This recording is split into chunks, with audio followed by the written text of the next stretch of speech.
And let the celebration continue. Good morning, 97.1. Jim Costa, John Jansen, Heather Park, Gov and Greg behind the glass. Luke Sloan on the updates. John? Different feel this morning, eh? A very different feeling as they are headed to Seattle this weekend. Good morning, buddy. Good morning. That was stressful, painful, torturous, and wonderful, all in the span of about 2.5 to 3 hours. It was magnificent. And, hey, Tigers in 3. And they are not and will not be the first to win the opening game. As we talked about, hey, you win the opening game, you win the series, because Boston, those dirty dogs in Boston, are the first to win the opening game of the wild card series and then lose the next two to New York, and so they're out. The Tigers took care of business. Does it feel like a weight was lifted? Yes. And I mean, that's why I kept telling you yesterday, like, there's no guarantees. And we could have been sitting here and bemoaning the fact that the bats never got going, and there were opportunities earlier in the game where, hey, runners in scoring position, and my wife and I were watching it, and it's just like, what? How can this not happen? And then all of a sudden, the 7th inning. And it was all started by the hustle of Parker Meadows. On that bunt. There's so much for us. There's so many great moments for us to talk about. But to be able to get a bunt like that, and we had talked, hey, why not play small ball? I don't necessarily know that's it. By definition, it's small ball. But for Parker Meadows, that should be a part of his game and has been a little bit. It needs to be more of it because he is so fast. Yeah, when you can bunt for a base hit, that's not the same as sacrificing it out. Correct. And he has the speed, 6'5", long legs to do it. Yeah, that kicked off the rally in that inning, but what really gave him a little bit of breathing room was Dylan Dinkler's home run, which I thought was so ironic. Yeah, we can't drive in anybody in scoring position, so let's just, hey, if you're at the plate, you're in scoring position. Just hit it a mile. We don't need anybody on base. Yes. That was huge because we knew one run here, one run there was going to change the tide of the game, and once the Tigers started to get a little bit of momentum, hitting becomes contagious. In that 7th inning, you're right. They just kept hitting. Yeah, and it didn't have to be doubles, triples. It was single, but it was with bases loaded. And then it was with guys on second and third. Like, that's where you're able to get the lead that they got, because even after Dingler hit the home run, I don't know if you had this conversation with yourself or if you're watching with your wife. I turned to my wife and I said, there is no chance that 2 runs is enough to win this game. And it wouldn't have been. No, because, I mean, the error, like, it could have been. Well, it could have been, but can we highlight Vest for a second? Because in the moment, you're going, how do you drop the ball? The wherewithal to still rally and make the throw over to second, because it ends the inning.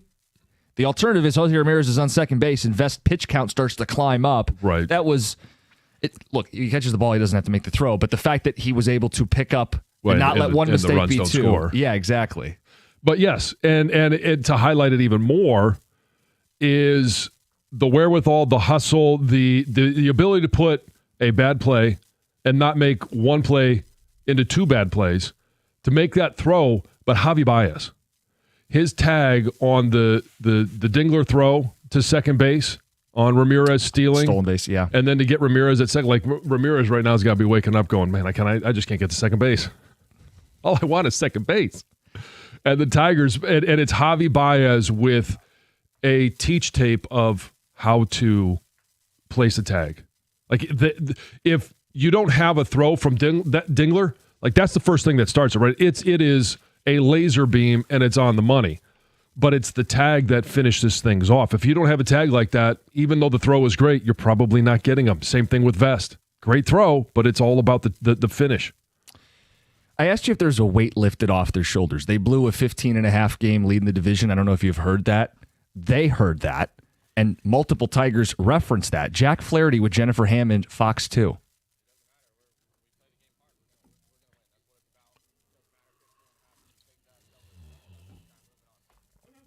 Yep. And now Kerry Carpenter is a man of God, so he didn't quite put it that bluntly, but he had thoughts as well.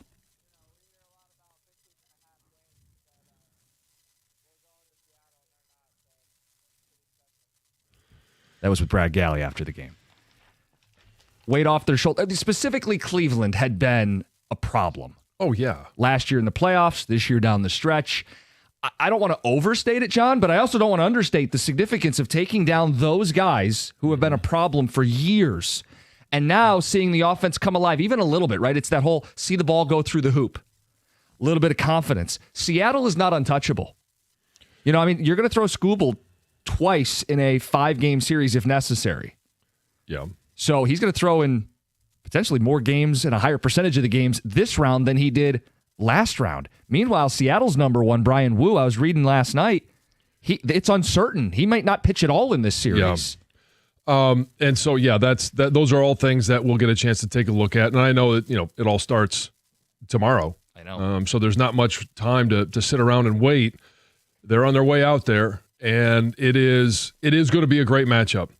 It'll be a lot of fun. And you asked the question, is all forgiven? I don't know. There's so much that goes into what happened, and now that they're moving on, like, we're all happy and excited that they're moving on. But this is where they were last year. Yep. And so to be better, you need to finish better. Advance. I would tell you, and I'll only speak for myself as a fan, I have forgiven them for the division collapse. Mm-hmm. I haven't forgiven the deadline, and I don't think the season is a success as we sit today. Does that make sense? Yeah, I think so. But if they beat Seattle, the team that went aggressive at the deadline, they win this series anyway. Well, as much as I'd hate to admit it, like, they got away with it, right? Yeah. You'd have to forgive the deadline at that point. Well, and here's what I love about this team is, I think it is forgiven for the players in regards to there was an epic collapse at the end of the season. They could have just sat there and said, you know what? Hey, let's get out of this. Let's see what we can do in the offseason. Let's see what the front office is going to do, blah, blah, blah. But the players never quit. And it was so much fun to see them finally have that type of inning. And for Riley Green to have 2 hits and coming off of, quote unquote, being benched in a key moment in game 2 to have the game that he had. It was fun to watch. We got the phone lines open. We'll start with Stan. 248-539-9797. Stan, you're on 97.1. Good morning, Jim. Good morning, John. And if Heather's there, life is good. It's such a great accomplishment. This team last year snuck up on people. This year they were the hunted, being one of the youngest teams in the league. They stuck to their program. Couldn't be happier. I think, like you said, Jim, we got 2 schools going against Seattle, but also if it stands looking at Fangraphs depth chart, they only have 2 left on their roster in the bullpen. Stan, we're losing you, Your bud. phone's chopping in and out. If you could, are you still there? All right, can you hear me now? Yeah. Yeah, wait. Sorry. Sorry, Stan. Stan, I love you. We can't. I'm sorry. We tried to fight through it with your phone. No, but it is all about the guys. And to be in a position where, hey, bases are loaded, who would you want up? And I know Perez was one of the guys that started it off with a single, but it's Torque and then it's Green to finish things off. What did we say yesterday? You had, bases loaded, and you had Carp, Green, Torque, and nothing. Strikeout. AJ took some flack because he put Wencel Perez in the 3 spot. He's been cold. It ended up working out because it provides the buffer. He's the switch hitter. Right. It puts the other manager in a weird spot, and he didn't start the game well, but he did have a big knock late. Yes. Ended up working out. Yes, it did. And I didn't think that much of it because but then you look at social media and everybody's bringing up, he's 5 of 56 in the last, 56 at bats, but it only takes that one. And that's the uniqueness about baseball. And you know how you pull off TIT? Big knocks. That's right. Well done. I don't know what I'm supposed to say to that. It's 97-1. Hey, America's favorite place to watch football, baseball, because it's still going on, is Stadium Swim, located at Circa Resort and Casino. Catch all the biggest games at a viewing experience built for sports fans. You can chill in one of the 6 pools on 3 different levels for a perfect view of the massive 40-foot tall high-definition screen located at Circa Resort and Casino in downtown Las Vegas, and it's right there on Fremont Street. Stadium Swim. Book your spot today at circalasvegas.com.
Chris Ilitch, part of the postgame celebration last night. Tigers in 3.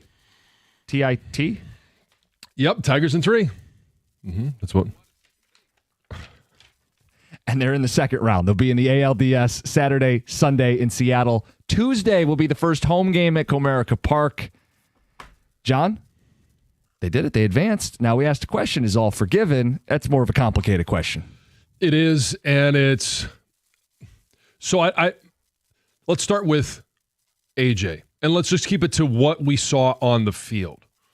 AJ had a bad game too, but I think most of us believe he is top 3 manager. He's working with what he's got. Right, he's working with what he's got, and he pulled a lot of strings throughout the course of 162, and I don't think that they're actually even in the postseason without AJ Hinch. Okay. I think he was, I don't know what to say about in terms of plus wins. I mean, they made it by a game, so it's a fair point. Right. So is he worth, plus 5 games? I don't know. Yeah. And you'd have to go back and analyze, which I'm not going to do. I'm not going to fight you on it. Okay, But- I'm with you. So I think everything is forgiven from him from game 2 to game 3. Because I like the fact that he stayed with Flaherty as long as he did. And I don't think it's one of those where he outcoached Vogt or, because Vogt ended up using, 8 relievers or 8 pitchers total. But there is an element of who blinks first is at a disadvantage. Right, which happened on Tuesday. Yep. Or game 2, Yes. sorry, which was Wednesday. So I think all is forgiven there. For the players, I think you've got to say all is forgiven as well because they came through when they had to. Now, it was agonizing. And I still think when they play Seattle, this is a torturous team to watch because is everything solved because of one good 7th inning? No. They were 3 of 28 runners in scoring position before they finally broke through. Right. And so do I think everything is going to be fixed? I don't think so. But you've got to have that inning. If you don't have that inning, you're not moving on. But you've got to have that to build a little bit of confidence to be able to go out to Seattle and even think and believe that you can do that. I would say all is forgiven from the divisional collapse because it didn't matter. Now, they had to bow up and step up, and they had a million chances. It was agonizing. How could you be this unclutch for as long as they were? How could you not knock guys in? They did. They overcame the adversity they brought to their own doorstep, but they got where they needed to be, which is Cleveland's eliminated and the Tigers are still playing. I would forgive them for blowing this division. But the guys that had to hit, and we talked about the clutch gene yesterday. Who's got the clutch gene? Well, we said it was Skubal, and then we didn't really think there was anybody else that had the clutch gene. I would actually start to argue, now, first year, we'll see what he does in coming years, but Dingler may be one of those guys. Because throughout the course of the year, when, stolen bases, when we had to have somebody thrown out, I mean, you want to talk about laser beams, and he has become maybe my favorite Tiger. But I said, who else? Javi Baez. And he was Javier to start the season, and he was Javi for the past, 2.5 months of the season. But when it mattered most, he was the one that came through in so many different ways, whether it's the out to help clinch a playoff berth, that diving catch. Yep. It was, I can't remember if it was the 7th or the 8th, but it was a great play at shortstop to make a throw and throw a strike to first base to get a key out. It's the tags at second. It's all the things that he did in this 3-game series because, oddly enough, he was the only one that could put bat on ball. I know. And gave game. them a chance. So you can answer that question, is all forgiven. The one guy I don't think people are going to forgive, and I haven't forgiven yet, is management for the way they conducted the deadline. Now, Seattle went out and added a couple bats and was far more aggressive. If Detroit beat Seattle, I mean... Well, you're going to have to sit there and say, well... all is forgiven. All is forgiven. Are you willing to say... Take the strike back. He was right? That's a different question, and it's a much more painful answer. That's why I hesitated. Yeah. Well, I got some time to think about that. Yeah, We are going to preview the Seattle matchup at 7:02 today because, hey, Tiger baseball rolls on, baby, and they have more chances to win people over who they spurned at the end of the regular season. Let's get to Heather with the news. Spirit Airlines has announced it is laying off over 100 flight attendants at Detroit Metro Airport in December. So the airline says that the layoffs are expected to be temporary, but they're not giving any information or commenting on how long they'll actually last. So there's 103 flight attendants locally that will be laid off. They're among 1,800 that the carrier is laying off nationwide. And that we've talked about this airline. They're struggling. They filed for bankruptcy protection for a second time. They say, like, hey, even though we filed for this bankruptcy protection, like, our daily operations aren't going to be affected, but we're just reorganizing, and part of the reorganizing is furloughing these employees so that you can bring them back. And we saw a lot of furloughing during the pandemic. Oh yeah. So hopefully, in the meantime, they're able to find work, and if they do, maybe they don't want to go back. I wonder how that works in the flight attendant industry. If you're furloughed, can you pick up with Delta? Yeah. Can I pick up a shift with, Ryanair? I don't know, just like a random airline. If they're paying and you're willing to work. Yeah.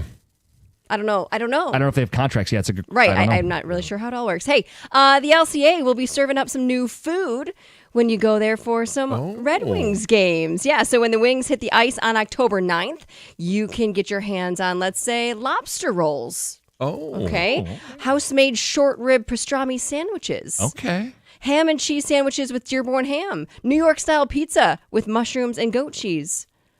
New drink options. Okay. I like mushrooms. I like goat cheese. I'd give that a shot.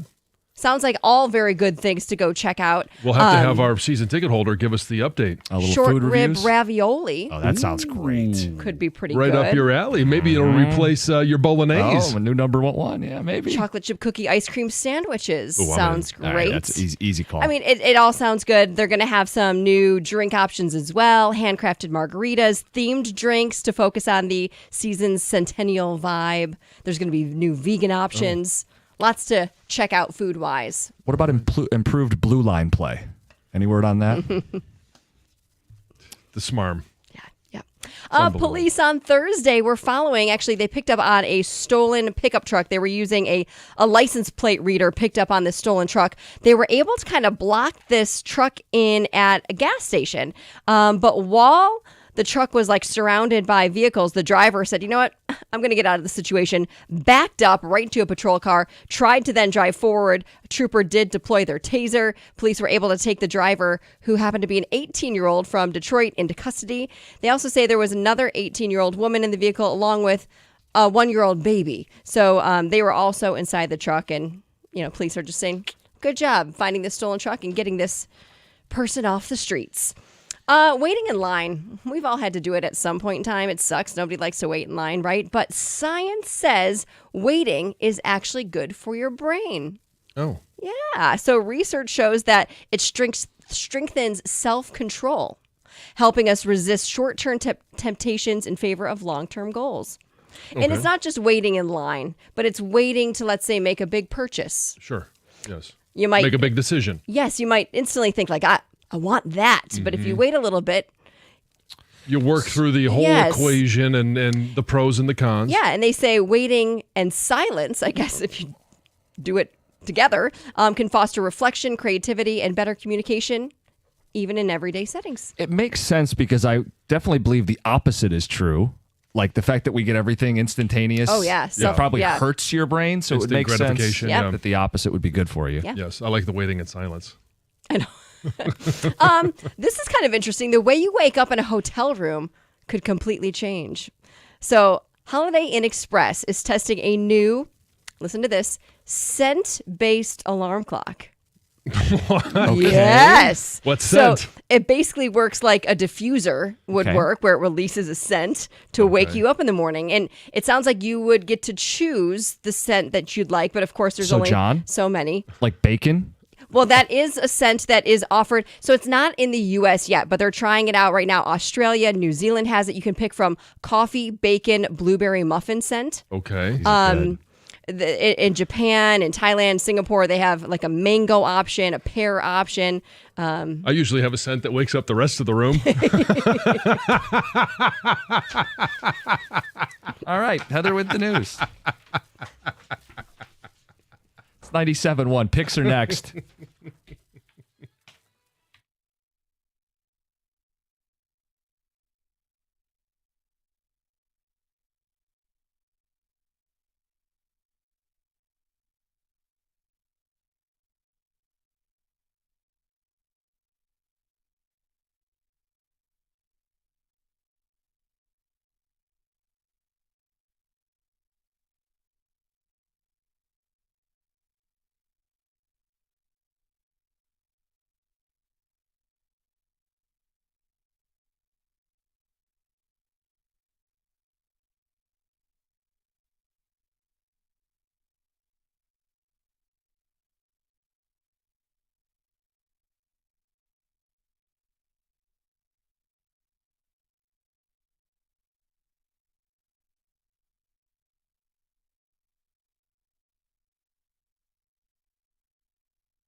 The picks are brought to you by Shaner Roofing, a tie in the standings for first place.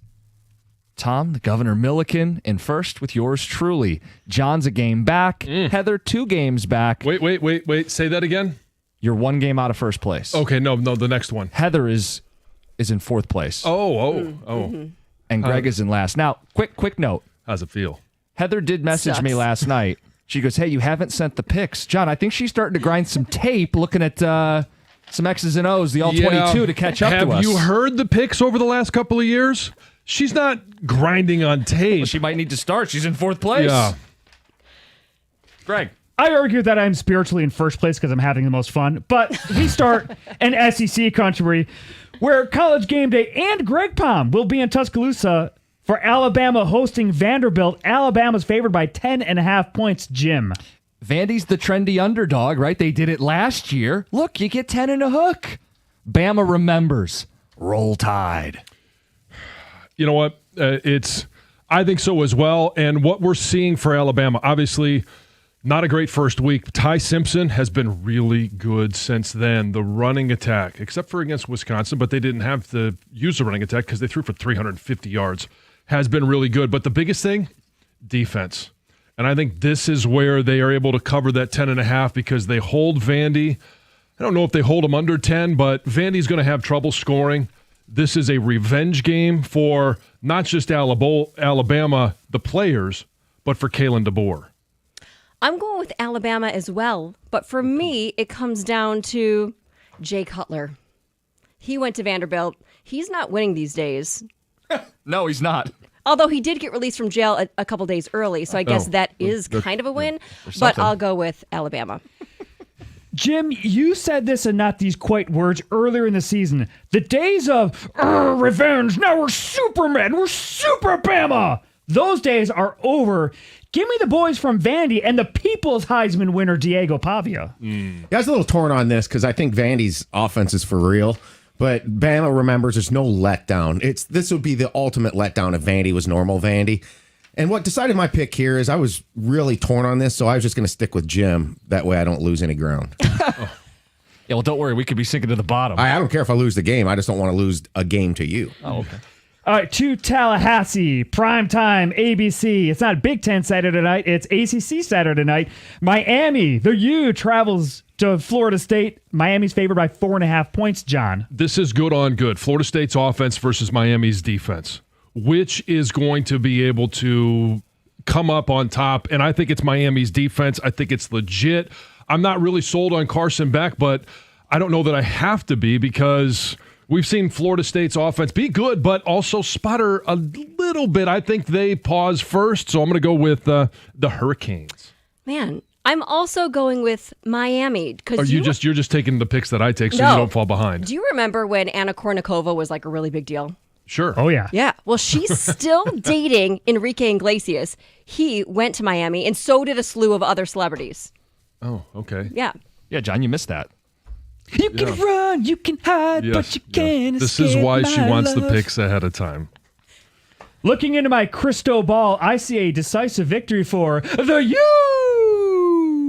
I'm going to go off the road here. I'm going to take the home dog. Well, Tom, we're going to go toe-to-toe. John's right. This does come down to Miami's defensive front against FSU's rushing attack. I think the advantage in the trenches lie with the Hurricanes. Michigan State travels to Lincoln, taking on Nebraska. Michigan State is getting 11.5 points. Heather. I'm not sure Michigan State will win the game, but I do think they can cover, so I'm going to go with my Spartans. The Spartans. What? The Nebraska hype train gets derailed. MSU! You're making fun of me. Yeah, I have to. Well, I think Nebraska's offense sputters just enough that I can't believe they're this big of a favorite, and I think they're that big just because of Michigan State's defense. But Michigan State had a bye to try to fix their defense a little bit. I will take the Spartans, even if it's a backdoor cover. They also had a whole offseason to fix their defense. Hasn't happened. Spread's big for a reason. Cornhuskers. Yep, I'm same way. If you can't stop this offense needs to come out and make a statement for Nebraska. If you can't pressure the quarterback and you can't stop the receivers, I think Nebraska is just going to stomp them. So let's go Nebraska. To the big house. It's Big Noon Kickoff on Fox. Michigan favored by 17.5 points against the Wisconsin Badgers. I'm going to keep riding this until the wheels fall off. I'll take Wisconsin. I'm going to go Michigan here. And again, I think a very tough pick here. I think this is the spot where Michigan's going to tell us if they really have a defense or not. And so this thing could go, 27-6, something like that. Can Wisconsin score?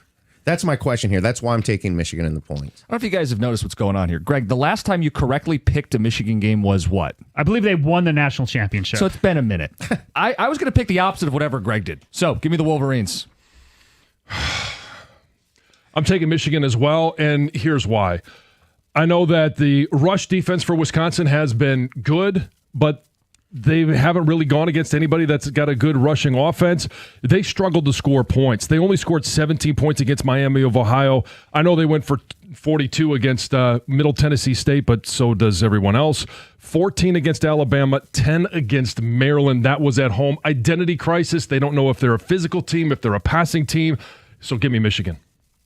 I'll take Michigan as well. Oh, no. Michigan's going to win by 18 plus. To the NFL. Seahawks in the PNW are hosting the Buccaneers. Seahawks are favored by 3.5 points. Gov. Well, the Bucs are still without Mike Evans. They could be without Bucky Irving. I like the Buccaneers a lot as a team. I think Baker is feisty on the road. He's played up there before. It's going to be no 12th man bothering him. And my decision here was I'm going to go with the head coach against the quarterback. I think Todd Bowles is a really good defensive mind, and he'll have a good game plan against Darnold to keep this close, and even the Bucs win. Baker, upset maker. Give me Tampa. Well, we finally part ways, Cookies, because I'm going with the Seahawks, and I'm going with, I hate to even say this, but I think Sam Darnold is no longer a bottom-tier quarterback. I think he's middle of the road, and that's good enough when you've got a running game with Kenneth Walker, Jackson Smith and Jigba, Cooper Kupp. He's got plenty of weapons. They're protecting him. And then defensively, yeah, if you're going to be without Mike Evans, you're going to be without some of those offensive weapons. I really like Mike McDaniel's defense. So I'm going to go with the Seahawks. I'm going to go with the Buccaneers. Pirates over Birds. Sounds better. Pirates over Birds. Yeah. John picked the former Michigan guy, of course. Up, down, Bucks. The Chiefs are favored by 3.5 points at the Jaguars. Jim. Jags have forced the most turnovers in football. I don't see Mahomes giving them multiple gifts. I think the Chiefs' offense is figuring some things out. The Jags at 3-1 feels wrong. Let's make it 3-2. Give me KC. Yeah, I think KC has to have this game. It's another must-win. I think that I know that all the numbers for Jags defense, but I just don't think their offense is at all legitimate. And going up against the Spagnuolo defense, no, it's not happening. Give me the Chiefs. I don't want to be picking the same as you because I need to make up games, but I'm also choosing the Chiefs. It's all right. We got two that are different so far. A couple. I do not believe in 4-1 Jags and 2-3 Chiefs. Chiefs! Yeah, I almost would have guaranteed this would be a clean sweep. I'm going with the Chiefs, too. I don't know if the Jags offense is going to be able to score much in this game. Yeah. And finally, the Lions, 10.5-point favorites on the road in this National Football League at the Cincinnati Bengals. John. Bengals can't stop the run. Bengals can't stop the pass. Bengals can't stop anything. Bengals can't score offensively, even though they have the best tandem of receivers, or maybe the best tandem of receivers. If you can't get them the ball, you can't protect your quarterback. Jake Browning he's just the next target. It was originally Joe Burrow. Now it's Jake Browning. I mean, you may have to figure out who is next because the Lions are going to put a beat down on them. Give me the Lions. Yeah, let's go Lions. I'll take the Lions too. Bengals are ass. Trey Hendrickson has Lego hair. Lions. Double-digit road favorite. They're dangerous in the NFL. But I think the Lions are up-down proof. And I think that's one of the great attributes of the Dan Campbell regime in terms of they don't mess around against bad teams. This is going to be the takeover of the year in terms of fans at Cincy. The Cincy fans are probably selling tickets left and right. But give them away. Where it's going to be a disco inferno in Cincy. Oh. There's no letdowns here. Aiden Hutchinson, multi-sack day. And even if Detroit's just trying to run out the clock, they'll run over Cincinnati. Give me the Lions. Those are the picks. It's 97-1. Hey, ready to fire up your Saturdays? FanDuel has got a boost you don't want to miss. It's called Boosting with the Boys, and it's given everyone a college football profit boost every single week. And here's how it works. Each week, we're going to give everyone a profit boost to use on college football. So there's no hoops you got to jump through, so no opt-in gymnastics, no invite-only nonsense. Everyone gets the boost. We're talking real games, real teams, real Saturdays with an extra payout on the line. It's easy, and it's fun, and it's only on FanDuel. Go to FanDuel.com/971 Detroit to download the app, check out the Boostin' with the Boys offer, and get in on all the action. That's FanDuel.com/971 Detroit. Must be 21 or over and present in Michigan. Opt-in required. Bonus issued is non-withdrawable profit boost tokens. Restrictions apply, including any token expiration and max wager amount. See terms at sportsbook.fanduel.com. If you have a gambling problem, call 1-800-GAMBLER.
Have a day, Dylan Dingler.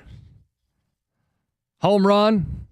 Managed all those arms out of the bullpen. Had a caught stealing. Tigers advancing to the ALDS. We'll talk about their matchup with the Mariners coming up at 7:02. We've got some calls want to get to from how you're feeling about this team.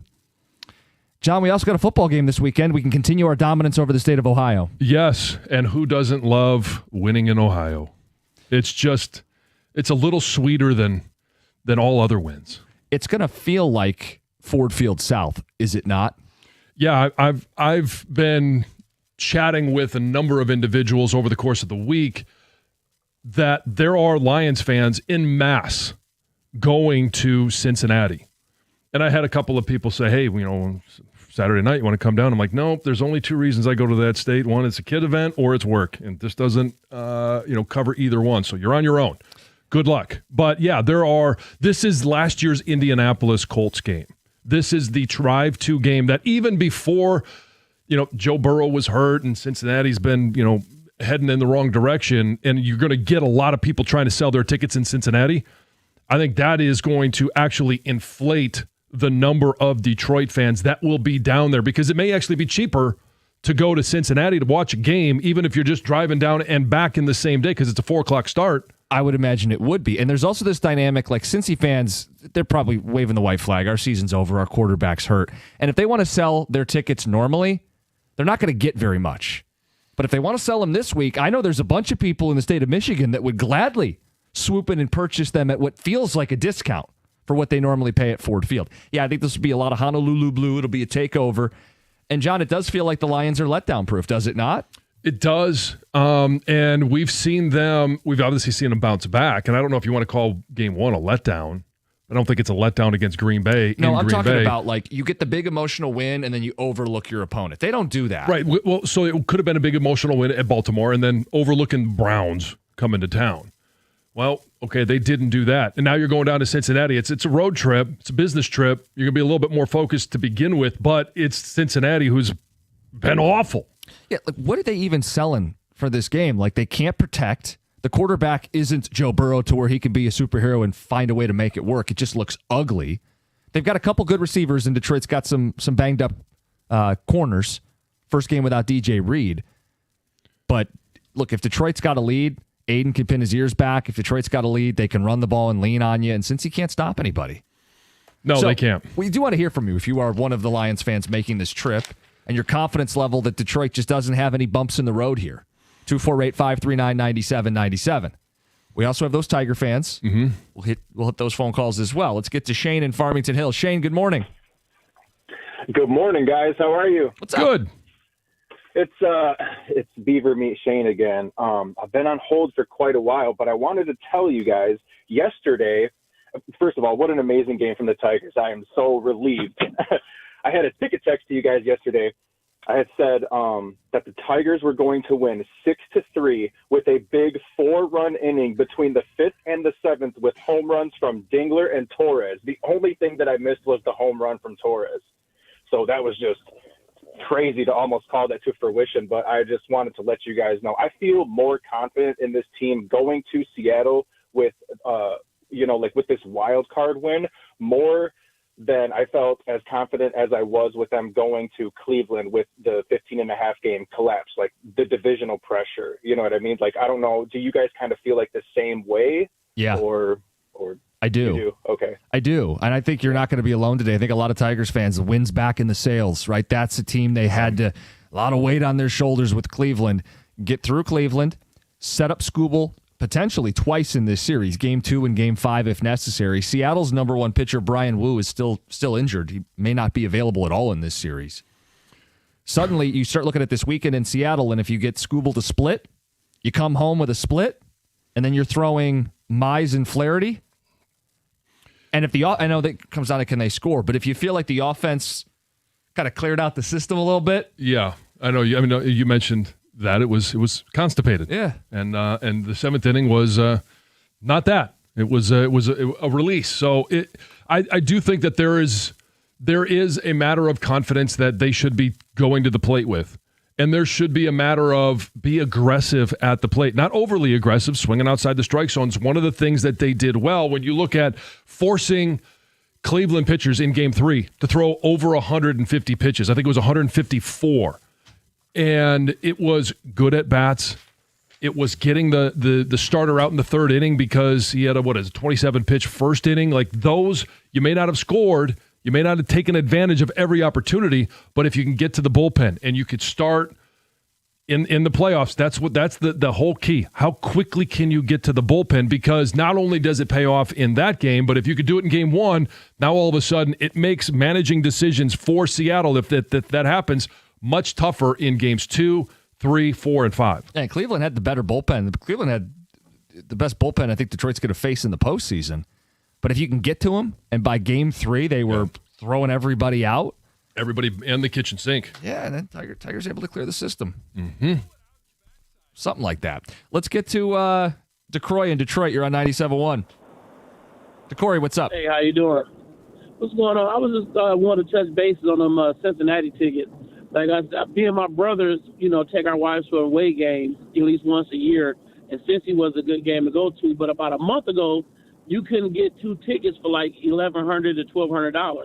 This week, me and my wife purchased our tickets yesterday. We got 2 lower bowl seats for $400. So, it was like $200 something a piece. But a couple of weeks ago, you couldn't get them from less than $500 until Burrows got hurt. So this is a good time to travel, especially go to Cincinnati up the street. Mm-hmm. Gas prices are down right now, too. Yeah, so I think this would be a good, if people want to have like that blue out, Detroit takeover, this will be a good weekend to go take over Cincinnati. Mm-hmm. The Honolulu Blue takeover. It's a good find on the tickets. Thank you. I appreciate the short. Yeah, thanks for calling in and have a good time at the game. Yeah, there are so many people that I've been talking to that are, even before Burrow was out, had looked at this one going, that's the game I want to go to. So if you were already looking, and whatever ticket app you use, you were looking and you saw Sticker Shock. Yeah. And now you circled back like Monday of this week. Mm-hmm. You were very happy with what you saw. You're getting the discount. You can go watch your team put a hurting on somebody. Yeah. I'm also wondering if there's anybody that was making that trip in reverse that says, you know what? I don't want to spend the money or the time or the effort to go down for a blowout because everybody thought this was going to be an actual good game with Joe Burrow. And it may still be. I'm not burying them like someone else I know. There's also the element, John, just going to sidestep over that one. Hits me with a shovel 50 minutes into the show. You may also just want to watch the double dip on Sunday from Detroit. Sure. Because the Tiger game immediately follows the Lions game. Mm-hmm. It's going to set up great. You're going to have the Lions against the Bengals, and then it should be Skubal back where he once was in Seattle growing up, throwing against the Mariners in Game 2, and that should start, 8 o'clock? Yeah, right just after the final whistle. We got phone calls on the Tigers, ticket text on both Lions and Tiger Talk. It's 97.1.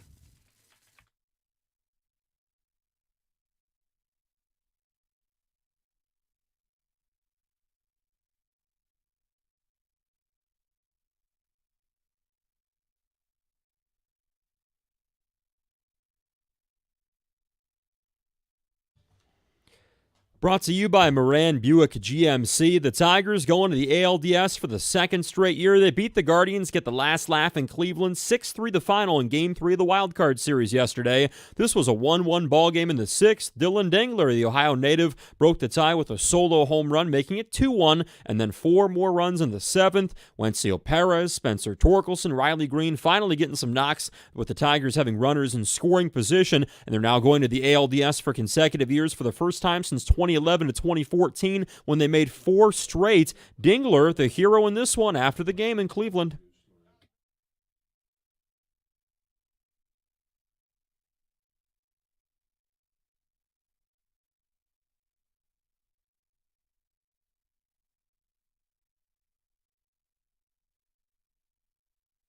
Game 1, Tigers, Mariners in Seattle in the ALDS. 8:38 tomorrow night. First pitch right here on 97.1. Other wild card results from last night. Cubs over the Padres 3-1. Yankees over the Red Sox 4-0. Those divisional matchups now, of course, Tigers, Mariners, plus Yankees, Blue Jays in the ALDS. Over in the NL, Cubs, Brewers, and Dodgers, Phillies. All those series start tomorrow. Red Wings over the Maple Leafs 3-1 last night in the second-to-last preseason game. Dylan Larkin, Alex DeBrincat both finding the back of the net in that one. 1 week from yesterday, next Thursday, it's for real. The season opener against the Canadians at home. Thursday night football, a thriller in LA. Niners over the Rams, 26-23 in overtime. They were heavy underdogs in that one. And game 1 of the WNBA Finals in Las Vegas tonight between the Aces and the Mercury. At the Corwell Health Sports Desk, I'm Luke Sloan. For more, go to 97.1 The Ticket or Odyssey.com.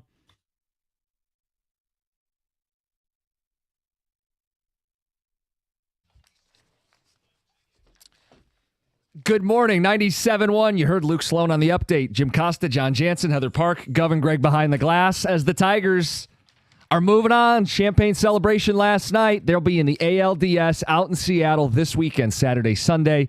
Tuesday, the first playoff game in Detroit this year.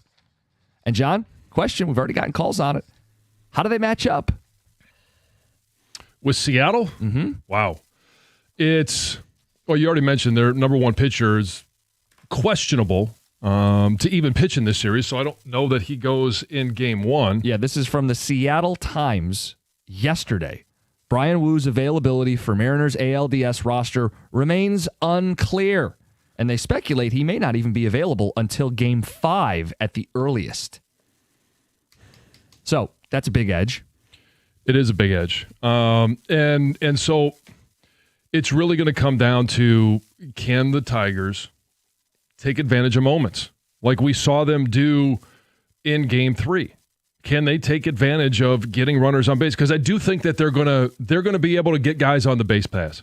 If they get guys to second or third base and they're in scoring position, can they do enough? And we saw yesterday, and hopefully they saw it as well, like all you need are singles. Singles, because everyone on this team is an aggressive base runner. Everyone has good to above average speed and can go second to home on a single. So, hey, let's make it happen. So, know thy opponent. Here's the deal with Seattle. If you guys weren't staying up late or you haven't looked into what this team is all about, they got a bye, right? They were red hot at the end of the season and earned a first-round bye. They were big-time buyers at the trade deadline. They're a team that has both power and speed. Third in home runs behind only the Dodgers and the Yankees. Third in stolen bases behind only the Brewers and the Rays. So they don't need 3 or 4 hits in an inning to generate a big inning. It could be one big swing or you steal a bag. Like they are a very good baseball team. Pitching, they're 5th in whip, so they do not give you a lot of free runners. And their bullpen, strong. They got a 1-2 punch at the back end. They got a lefty specialist. This is a very good team. Mm-hmm. They got star power with the big dumper, who made an MVP case. And Julio Rodriguez finished the season on a tear. Very good team. Detroit's case is, hey, we got the vibes going. We're back in kind of our groove. We shook off our nemesis, put some demons to bed, and we get to throw Tarek Skubal in 2 of a 5-game series. Can we win 1 non-Skubal start in this series? That's the challenge. Yeah, and we have yet, I mean, they haven't announced. I know it's not posted as to who's going to be starting tomorrow. I don't believe so. Here's what I would imagine. Sunday, game 2 is Skubal. Right. Tuesday, the home game would be Mize. Flaherty in game 4 if necessary. Skubal in game 5 if necessary. So the only mystery is who's game 1. It's not going to be Paddock or Morton. But I think they're going to probably do a bullpen day. Is it Cater Montero? I mean, what do you guys think? I think probably Montero or Holton. Opener. Chaos? Yeah. And I think Holton and then Montero? Or Melton? I don't know if they're going to put Melton out there in that spot in game 1. That place is going to be going crazy. Yeah. I'll tell you this. So Skubal pitched the first game against the Mariners at Comerica when the Mariners came in here and destroyed us. He gave up 4 runs in that game, was the losing pitcher. Julio Rodriguez homered off him. So he ain't scared.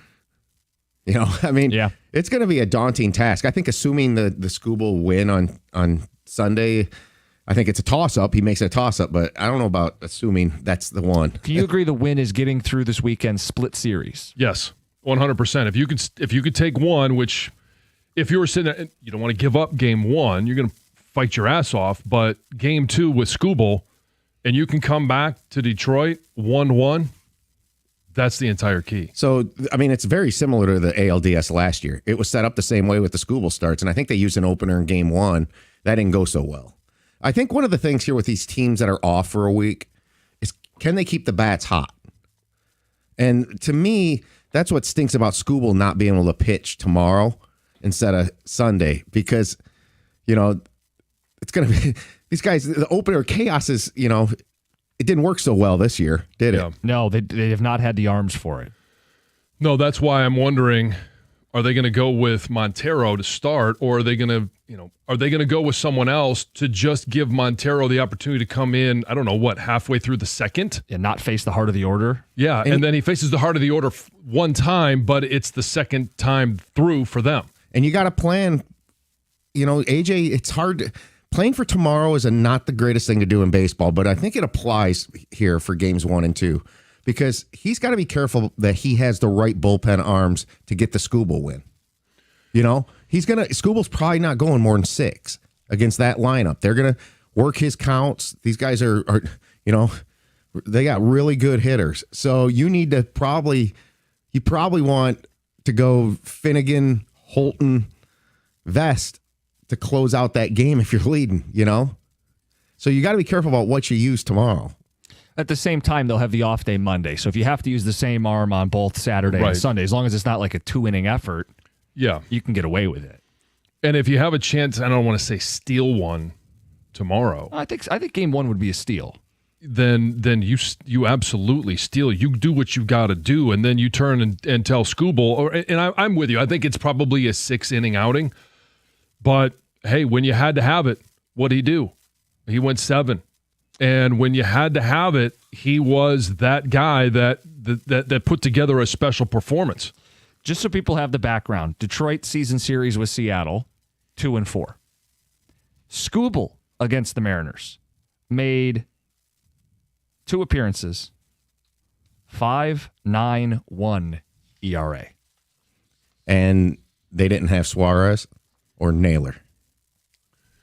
Right, but we're also talking, it was the very second series of the year was the first time that they played him. Yes. And so, and we kind of all thought at the beginning of the year, like Skubal had come out and he wasn't the Skubal that we saw, or at least the production wasn't there early on that we had last year. And then all of a sudden he flipped the switch and he was the best pitcher in the American League. Yeah, he didn't finish 6 innings in either of the 2 starts against Seattle. His first start, 5 2/3, gave up 3 runs. The start he had before the All-Star game was 5 innings. He gave up 4 earned runs in that one. Yeah. I mean, I honestly think they're going to need a little bit of fortune here. And for me, it would just be Seattle coming out cold because they haven't played in a week. And if you could steal tomorrow, it changes everything in that city because they've got a history of no playoff success. Yeah, so they won a wild card round in 22. Prior to that, the last time they won a playoff series was 0-1. Right. So they're a team that has had some good regular seasons and has not been able to finish and has not had much postseason success in 20-plus years. No, a lot of background noise will start happening really quick if they lose game 1. Well, if they lose game 1 and then Skubal's on the mound game 2 and the sweat in the you could feel the stress probably at the ballpark of, here we go again. We couldn't even win with the 0-1. Remember the 0-1 Mariners? They won 116 games and lost in the ALDS that season. So there is a bit of a history there in Seattle that you could try to play into if you can take game 1 or even a split. Oh, yeah. I mean, a split is you're coming home with a chance to win 2 home games. Yeah. That's why it's just so similar last year to how the Guardian series was. When's the last meaningful game Seattle played? Remember, they clinched early because they were so hot. Like when you talk about them being cold now, when did they do their like champagne celebration clinch? Like it's been more than a week now. Oh yeah, definitely. I mean, 3 weeks. They put the hammer down when they won that series at Houston. I think they swept them. Right, but Seattle ended the season with 3 straight losses to the Dodgers. I'm not sure those games mattered. So how long have they throttled down now? Can you pounce and jump them? Right. It's a good point. 248-539-9797. Tiger fans, we want to hear from you. Do you have renewed confidence now in this ball club, knowing that you took down your nemesis? Like, that was a huge part of this, is Cleveland had been a pain, not only at the end of this year. Yeah. They're the team that eliminated the Tigers last year. They're a pain in the ass in the postseason because of the way that they manufacture runs and the arms that they have coming out of the pen. Well, and other than the Reds making the postseason, they were the two worst teams entering the postseason. And so now you've been able to eliminate that one. But going to Seattle, no, I don't know what the odds are, and I don't know, if you have the, Oh, I have who's favored. I mean, Seattle's favored. Seattle's favored. Yes. They got to probably be favored in almost every game. I don't know if they're favored in a Scooble start, but they're favored to win the series. But I don't know that they have like game 2 able Posted. to bet on or anything like that. Yeah. So when Tom says, they're going to need a little bit of luck, I 100% agree with that. But how can they generate their own luck? And some of that has to do with, and one of the guys I talked about, Dylan Dingler, early in the season, who was behind the plate the most? Dingler. Oh, early in the season was Jake Rogers. Right. Yes. So you go to that series against Seattle, and now all of a sudden one of the different variables is Dingler's going to be behind the plate. It's his ability to pick off guys at second base. It's his ability to be a beneficial bat in the lineup, and I think that plays a part in it as well. Because, and I think Skubal right now is just pitching at a different level than he was even before the All-Star break. Because there wasn't anything that was going well for this team, including Tarek Skubal, those 3 games, and then, The start he just had is arguably his best start ever. I know he had the complete game Maddox, which is probably the number one if you were to like power rank all Tarek Skubal starts. But the one he just had in the postseason's near the top 2. Right. And he's in a good rhythm. Yeah. And Seattle. It's his hometown. That's right. 248-539-9797. All right, we'll get some thoughts from you guys, Tiger fans, after a win. It's 97-1. Hey, it's Heather, and if you're like me, you like knowing what to expect, especially when it comes to your phone bill. Well, Verizon's got some big news for your peace of mind. For the first time ever, they're locking in low prices for 3 years. That's right, 3 years guaranteed with my plan. So if you're thinking about making the switch to Verizon, this is for you. You can get a single line for a low price of just $50 a month when you switch and bring your phone on unlimited welcome with autopay plus taxes and fees. And again, that price is locked in for 3 whole years. Because at Verizon, they've got your back now and in the future. So go ahead, take one thing off your worry list. Visit your local Verizon store in Detroit and ask about their 3-year price guarantee today. $20 monthly promo credits applied over 36 months with a new line on unlimited welcome. In times of congestion, unlimited 5G and 4G LTE may be temporarily slower than other traffic. Domestic data roaming at 2G speeds. Price guarantee applies to then current base monthly rate. Additional terms and conditions apply.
Time to tell you about KG Law. If you've been on these roads, you know what I'm talking about. People are maniacs. You get yourself in a car accident, you need someone who cares about you.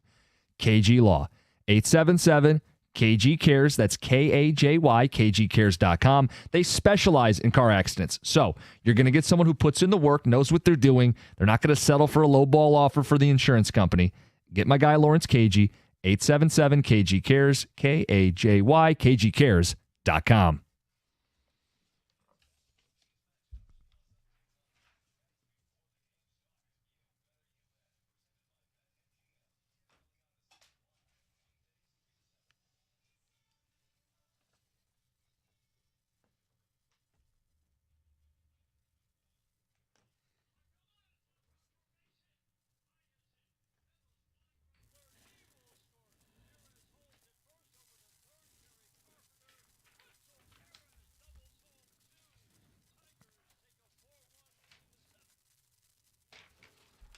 That seventh inning, floodgates opened.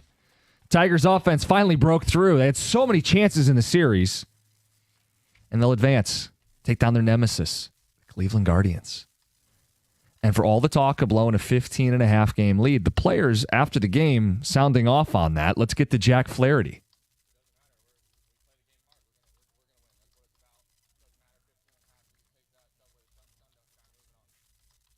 That was with Jennifer Hammond Fox, too. Kerry Carpenter spoke about it. He was a little more polite. He's a man of God.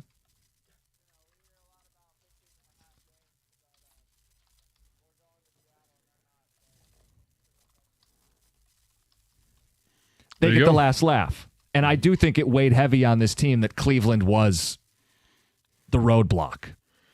So, now that stage is cleared, how do they match up with the Mariners? Some ticket text, 248-539-9797. If the Tigers beat Seattle, Suarez plays like garbage, they'll join the Padres as the deadline winners sitting on the couch. Was that sent by Scott? Well, I mean, a lot of that is riding on this series. Obviously, we've already talked about it. Naylor, Suarez, they did way more. And they went and got the guy that we kept talking about. Is this, and you mentioned at the time, how would you feel if you face Seattle in the postseason and he hits a series-ending, game-winning home run? And they earned the bye. They've got the home games, but their number one pitcher is not healthy right now. And they got a good 1-2 punch. They got a good rotation in general, but not having Brian Wu is a big edge for deal. Detroit. Yeah. And Skubal being able to throw this weekend and in a Game 5 is awesome. Ticket Texter says, the Mariners still have a fantastic rotation. Their bullpen's very good. The lineup's elite. Our lineup's terrible. Our rotation is mid, and our bullpen is bad. Seattle in 3. Sit. What's that? Seattle in 3. Would be sit. Yeah, I don't necessarily think that that happens, but hey, everything's on the table until you see them take the field. Scott Harris talk can resume in November. His players have bailed him out. But I don't think that they have. They are right back where they were last year. And I would argue with much less momentum and playing a better team than Cleveland was last year. Tex says all is forgiven. The ALDS was supposed to be the starting point right away. They have righted the wrongs in my book. Now we see if they can be called one of the 4 best in baseball. Well, first to 40, first to 50, first to 60. Can they be one of 4 in the ALCS? Guys, I'm ecstatic with how we won. However, now we're in the spot we expected to be, and the series will tell us who the real Detroit Tigers are. I believe the Mariners are the best team in the AL. And says it works that we get them here with some momentum. Let's steal Game 1. Skubal controls the series from there.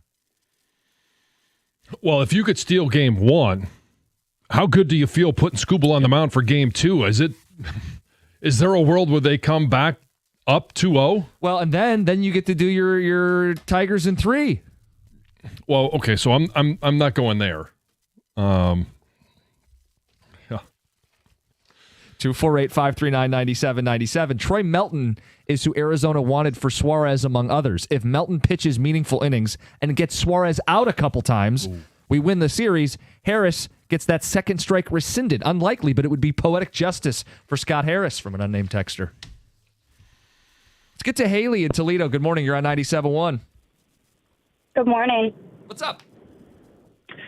I just think there's going to be severe mental clarity in taking Cleveland out. I mean, we've played them so many times at the end of this season, and to be able to come out on top, I think there's going to be a severe moment of clarity.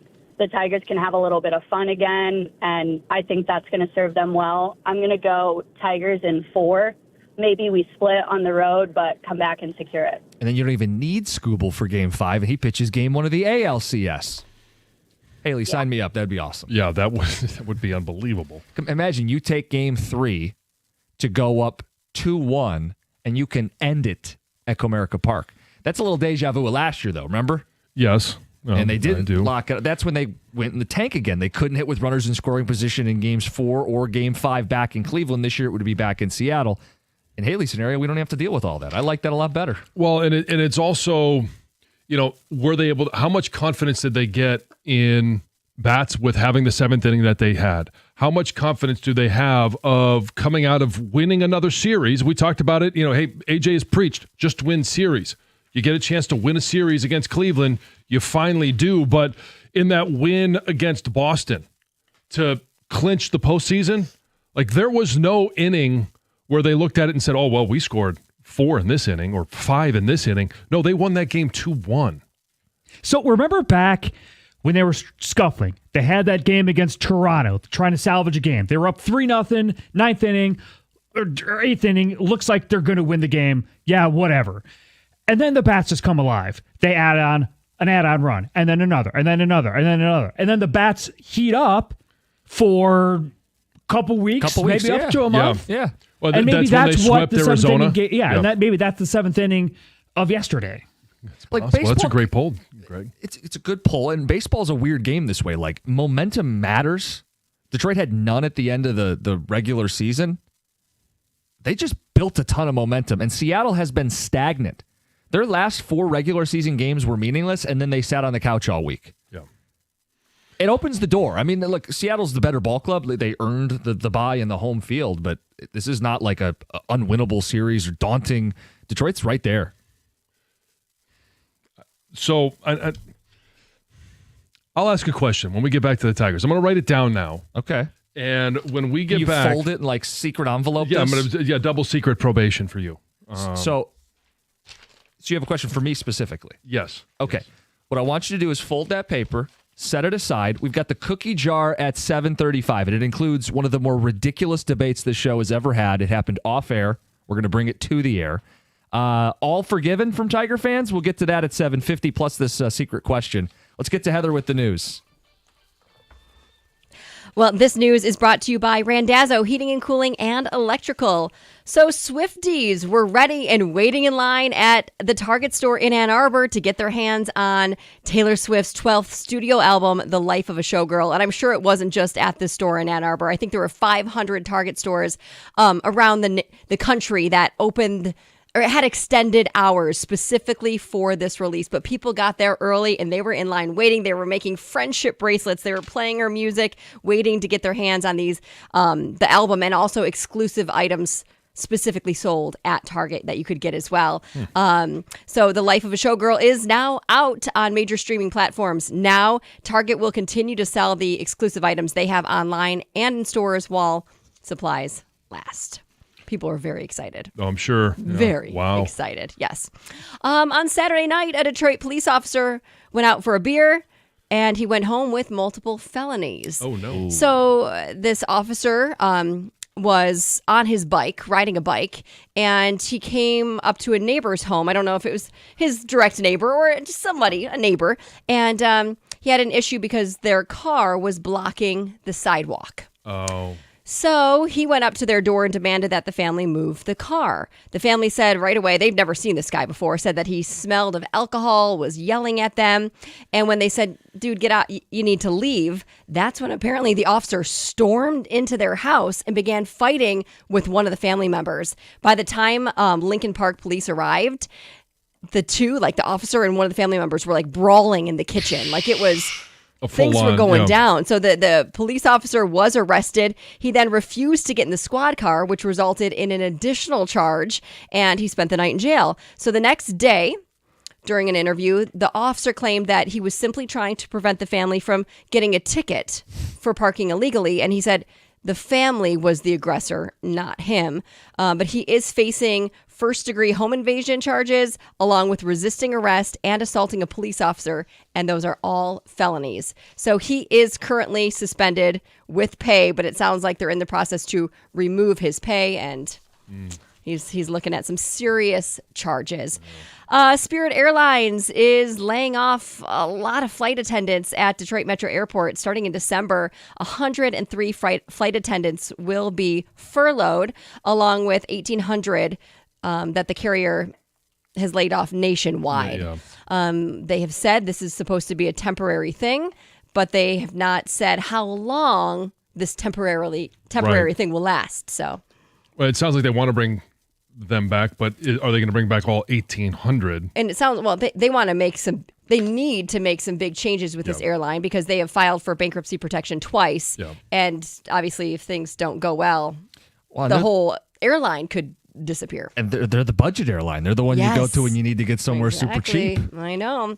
Let's see. According to a new study, the overall functioning of the human brain reaches its peak between 55 and 60. All right. I knew the best days were ahead of me still. For all of us, right?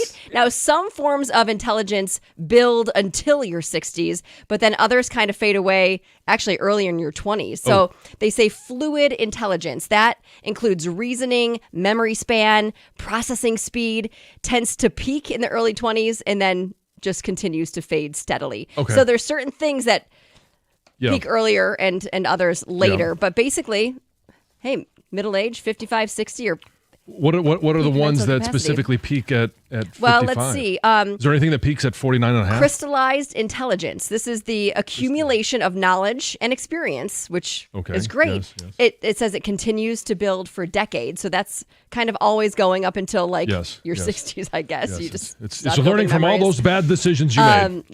Moral reasoning. Okay. That's good, right? So Dear John should peak at about 55. All right. So stay tuned. It's only going to get better. Exactly. Did you say middle age is 55 to 60? I mean, maybe I did. Okay. Well, what's middle age? Well, the middle of your lifespan is probably middle age. Right. Which so I've said I'm about to hit middle age. Yeah. See, but if you're going to live to be 100, sure. Yeah, that's his exactly. goal. Yeah, that's the goal. Okay. Because on my last birthday, I said I was halfway to death. At 40. Yeah. So that's statistically. I'm right there. Yeah. All right. I cannot. Fun way to look at aging, isn't it? I can't wait to get this question you wrote down for me. We'll do that at 7:50, and we want to know from Tiger fans: is all forgiven as the team advances out of the wild card round? The cookie jar is next. 97.1 NFL Sundays are right around the corner. You've got your crew, your couch, your snacks, your slate, and FanDuel is coming in with something extra. This isn't just another NFL Sunday. It's your chance to place the perfect parlay or your go-to player prop. And now we're making it even better because this week FanDuel's bringing the bonus. That's right. Right now, all customers can bet a 50% profit boost on any NFL bet. However you play your game, FanDuel's got you back with something extra in your account because that's what Sundays should feel like. All you have to do is visit FanDuel.com/971 Detroit to download the app and get in the action before kickoff. That's FanDuel.com/971 Detroit. Must be 21 or over and present in Michigan. Opt-in required. Bonus issued is now a Trouble Profit Boost tokens. Restrictions apply, including any token expiration and max wager amount. See terms at sportsbook.fanduel.com. If you have a gambling problem, call 1-800-GAMBLER.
It's the Cookie Jar, brought to you by Moran Chevrolet, where you always get the best price, period.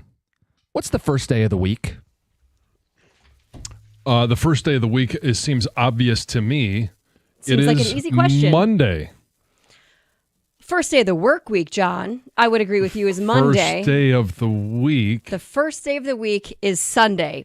So if we're going to use the terms work week and weekend, isn't Sunday in the weekend? Yeah, when you say weekend, I do agree that. So Sunday, I normally ends- do include Sunday when I say weekend, but So I when do does think. the week end? Well, Saturday. No, the week ends on the weekend on Sunday. A new week technically starts on Sunday. Monday. Okay, look at your. If you have a calendar, pull up your calendar on your phone. What's the first day of the week on a calendar? Well, on most of them, you can adjust and pick whether it's Sunday or Okay. Monday. Let's say you and go I to the store and you choose buy Monday. a planner, John, and unless you're getting out scissors and glue to rearrange it, what's the first day of the week on a calendar? It doesn't matter what's printed. It's Sunday. The first day of the week it starts with the work week on Monday. Work week does start on Monday. Yes. God created the earth in 6 days. On the On the seventh day. 7th day, he rested. Yes. Sunday is that 7th day. It's why people observe the Sabbath. Therefore, the first day is Monday. Monday. no, Yes, no. it's biblical. Yes. Actually, it's biblical. Actually, you are right. And yeah, you are right. But the biblical calendar actually starts on Sunday. It is Sunday is the first day of a new week. I'm with Greg. Okay, when I was a teacher, I taught Sunday as the first day of the week, and that's how I learned it in school as well. Well, that's what happens when you have a Spartan as your teacher. All right. I can't believe this is a debate. Yeah, I can't either. I think just I know. quickly, I think traditionally, Heather, a lot of calendars were made that way for a long time, but it is really shifted now. And I just agree. The work week is the first day of the week. Oh, no. A lot of talk this week about the Super Bowl halftime show. Who should do the Super Bowl halftime? This one seems so easy to me, and I thought it was going to happen. Metallica. Metallica's from the Bay Area. Metallica hasn't done the Super Bowl. Metallica would be badass. Skews a little old, though, doesn't it? Okay, well, so does most of the NFL fandom. Skews a little bit older. And I understand that they're trying to reach to all new demographics, but no, this one seems like a no-brainer. I'm still over here singing the Days of the Week song in my head, which I'll teach you during the break so you can sing it as well. What's the question? Oh, Taylor Swift was the obvious answer. Okay. Everyone's talking about her. Tay-Tay. Yeah, she's got this new album that just came out today. My daughter's turning into a little Swiftie. I would have said Taylor Swift. no. Yeah, I know. She loves Taylor Swift now. Oh, boy. Greg? Sure. Those two? Fine. You don't care? Tom? Not particularly. I'm huge on it. It should have been Metallica because they're from California. Yeah. They're based out of San Francisco now, and they're not propped up yet. They're not like old dudes who can't do what they used Right. to do. They still can do what they did before, relatively. You going with the Bee Gees, Jim? Me? Little disco fever? No. I would go Post Malone. Cross genre, super relevant today. He wears jorts. He does wear shorts. And the other thing I wanted to say, because I know the Bad Bunny thing turned into this big debate. It's not a bad thing if you want to hear and understand the lyrics. You're not like a bad person if you want Right, to yes. understand the lyrics of the guy performing at the halftime show. I mean, maybe it's not for you, but you should want it to be for you. You're a person who has feelings and Yes. thoughts and emotions. Yes. Anyway, October is here. I think this is the best month of the year. Fall colors, the perfect weather, all for sports happening. True or false, October's the best month? False. The best month would be November because it has the greatest holiday there is. It has the greatest game there is. It's rifle season. And so it is true jeans and flannel wear. You could get there a little bit in October. Every once in a while you get some of those warm days and you get caught wearing that and you start sweating. November is the perfect month. November's all right, but October is definitely the best. Not only is it my birthday month, it's my husband's birthday month. It has the sweater. Well, it should have sweater weather. We'll see if we get there this October.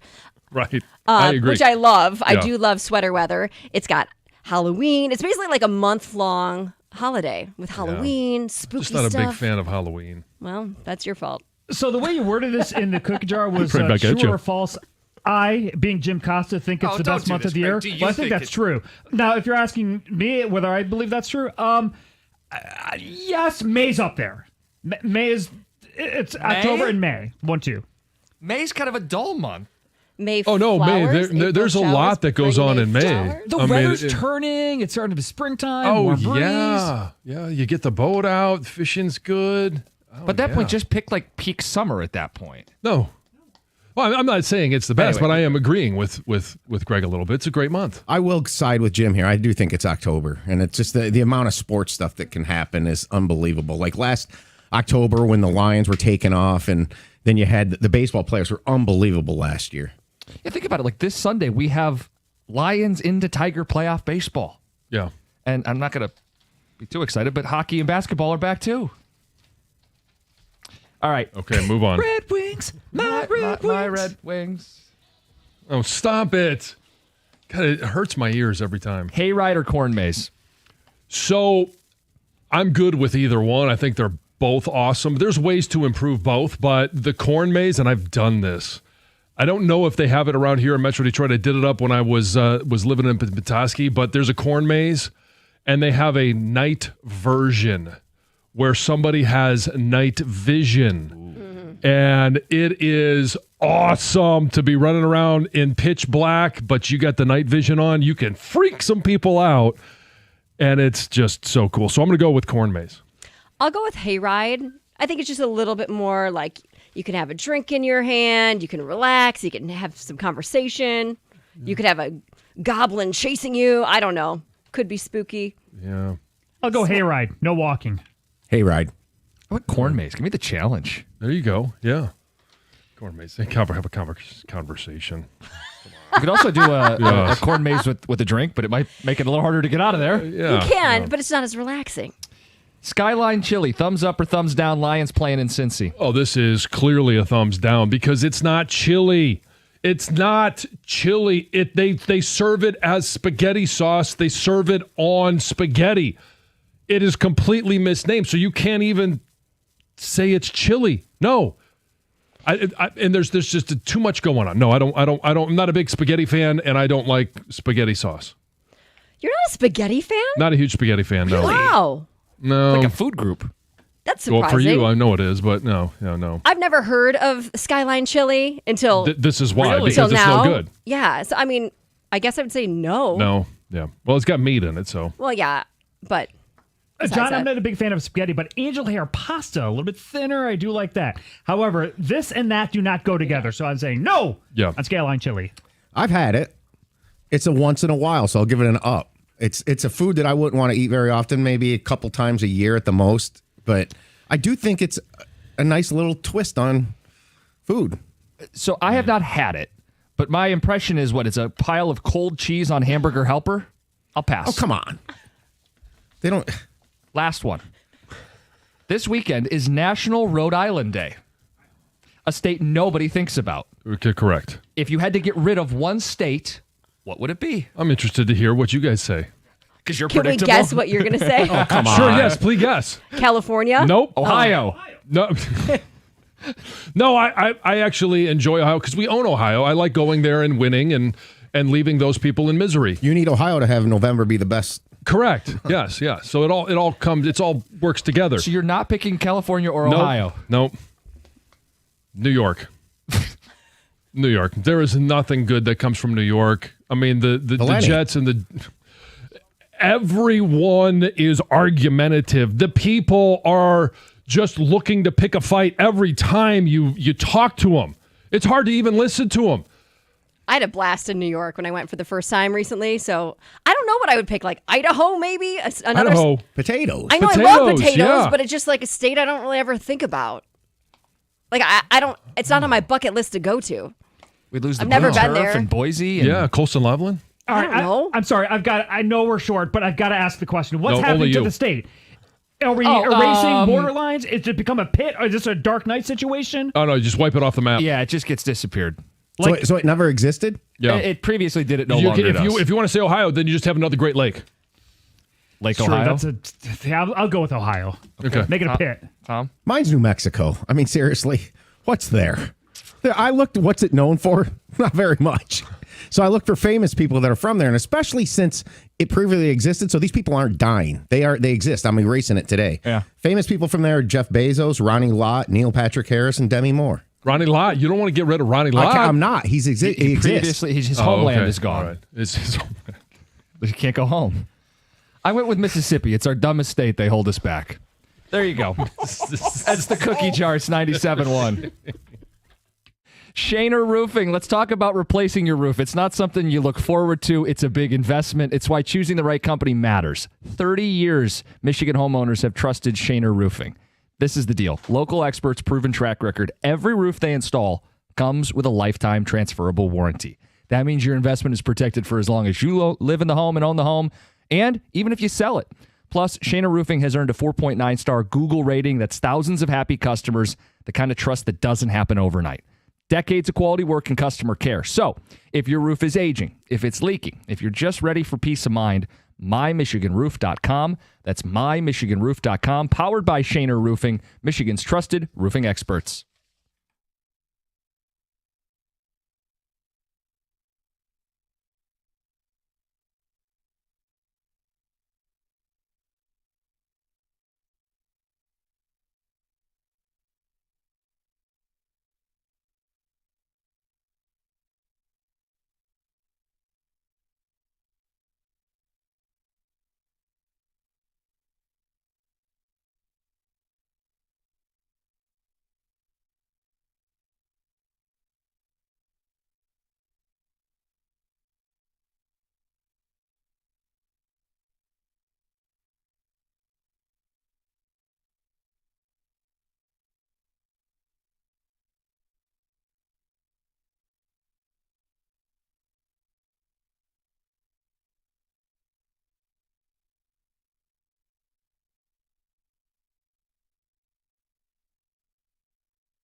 All right, I just got 2 pages of ticket text. When the cookie jar questions are simple, but we still get great reactions, spirited conversations, we're going to get to those.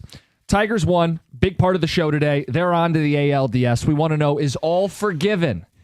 They blew a 15.5 game lead. You may have heard about it. Players certainly did. Is all forgiven? We'll explore that conversation. John has written a question for me. Yep. We'll get to that as well. Covered up. Is it folded? Yes. Secret envelope? Okay.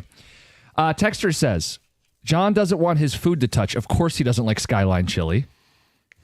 It's just not good.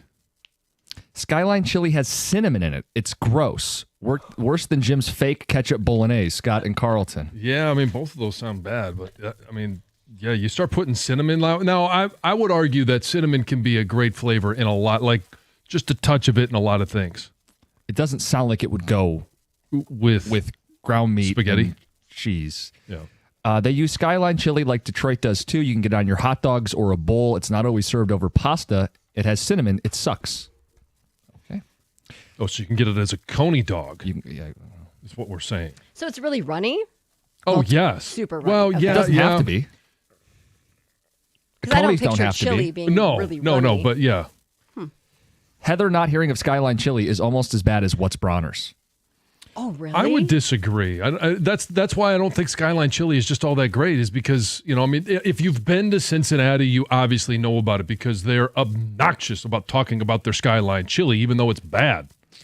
Yeah, it's not as bad as Bronner's, but I do think you should have heard of it before. But a girl who doesn't she's not eat a meat. chili, Yeah, right? she's not a meat eater. Like, I don't think I've ever actually had chili ever in my life. Wow, that's I don't think I've ever deeply eaten sad. it. That blows my mind. If you What can about have like a chili vegan without chili? meat. Yeah. I've never had it. You got beans. I wouldn't choose to, but I mean, you can have it without meat. I don't think I've Do you had eat spaghetti? Like without meat? Oh, yeah. Yes, of course. It's basically the same thing. Okay, then I would probably like it then. Okay.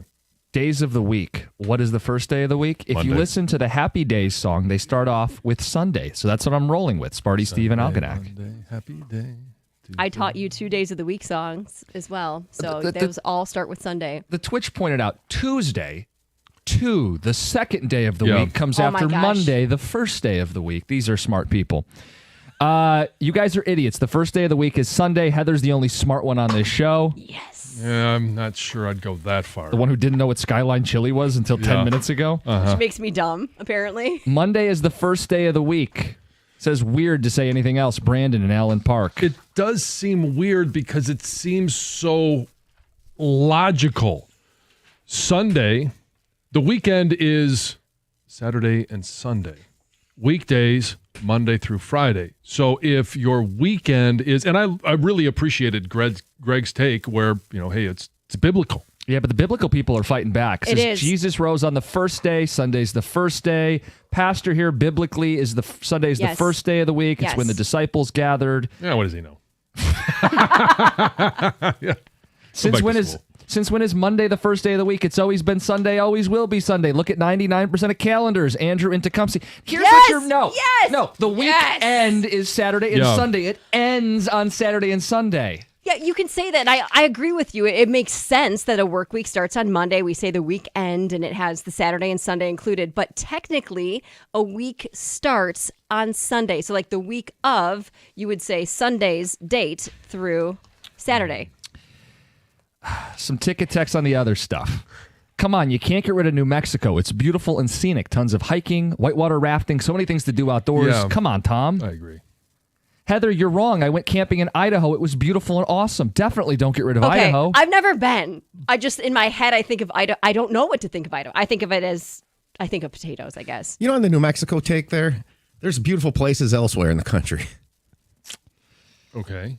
So, whitewater raft. I can do that other Right. places. Oh, there's beautiful places in New York, like upstate New York, which is everything other than New York City. I've been fishing. It's great. There's a lot of great things about it, but the scales are tipped in the don't care about it, don't like it because of the people that come out of New York City, the people that you run into. And maybe it's my bias of having lived on the East Coast for a decade and having to deal with New Yorkers. Ticket Texter says, ironically, John's description of New York could serve as a promo for the afternoon show. Everything's a fight.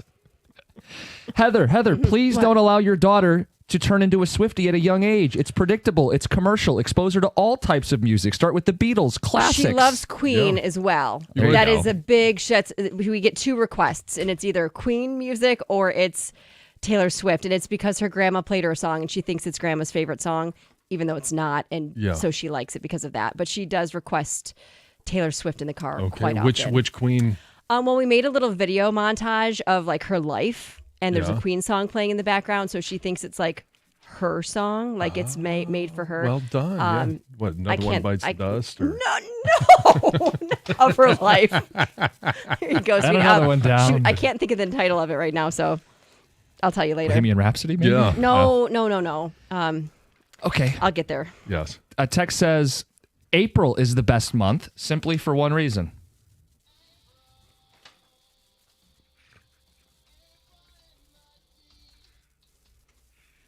Got Luke Sloan bobbing his head here, too.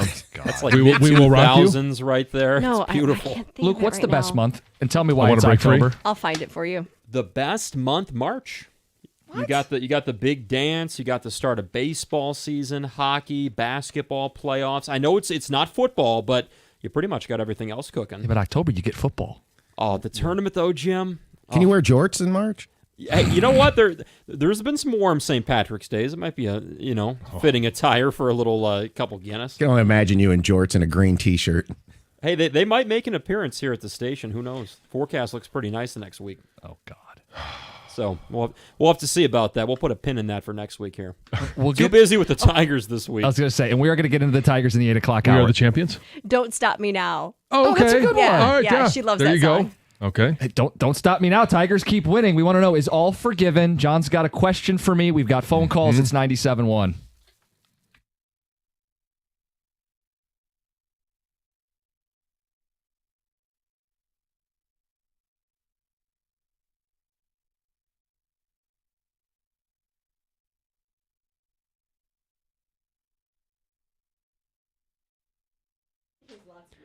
Brought to you by University of Michigan Credit Union. Tigers going to the ALDS for the second straight year after a 6-3 win over the Guardians in Game 3 of the Wild Card Series in Cleveland yesterday. That 15.5 game lead they had over the Guardians. Tigers got the last laugh now, I suppose. This was a 1-1 game in the 6th inning after a pretty solid Jack Flaherty start when the Ohio native Dylan Dingler strolled to the dish.